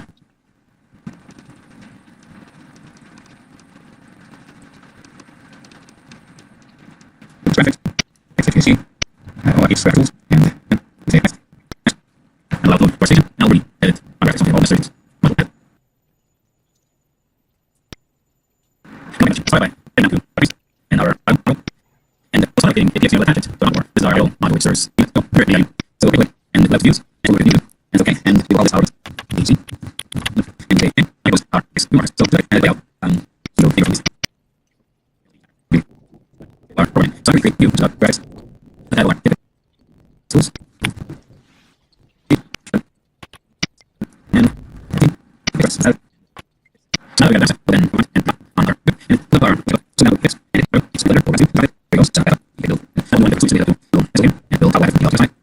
press like that. So go ahead and add. So we fix the board and it's another and then our pen, so just one status, drop, and so we're going to fix the board here. So we'll enter them, and one carousel, and go right, okay, well, go ahead and go over, and everything that you guys type out, and down to comment, and so you can go, and just, we have some go, so the reason, go, and the lose over our stop, and go ahead, and send in, and this, the figure is, so my question, so there you go, this table, I got the space, so right click, and table, and go ahead, and go, so spring, go ahead, all those things, go back, now, and let's go back lower, and then go, and together, and like we check, I got these uses, so I don't know, so right, all the way back, this, let's go, then like, well, you see action, long, and then you go down, and you add, and you guys, into it, you guys, tools, that's right. So I agree, you can afford the other, so it's like this,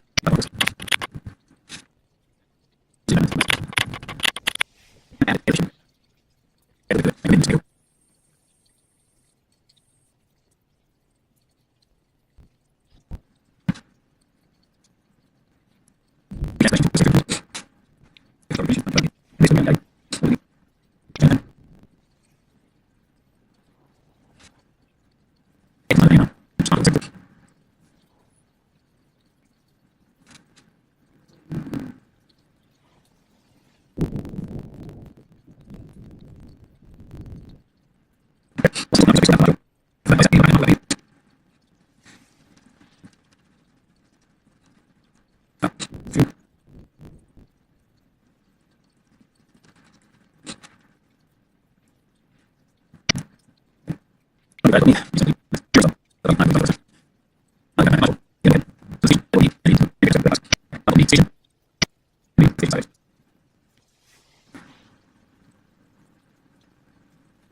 It's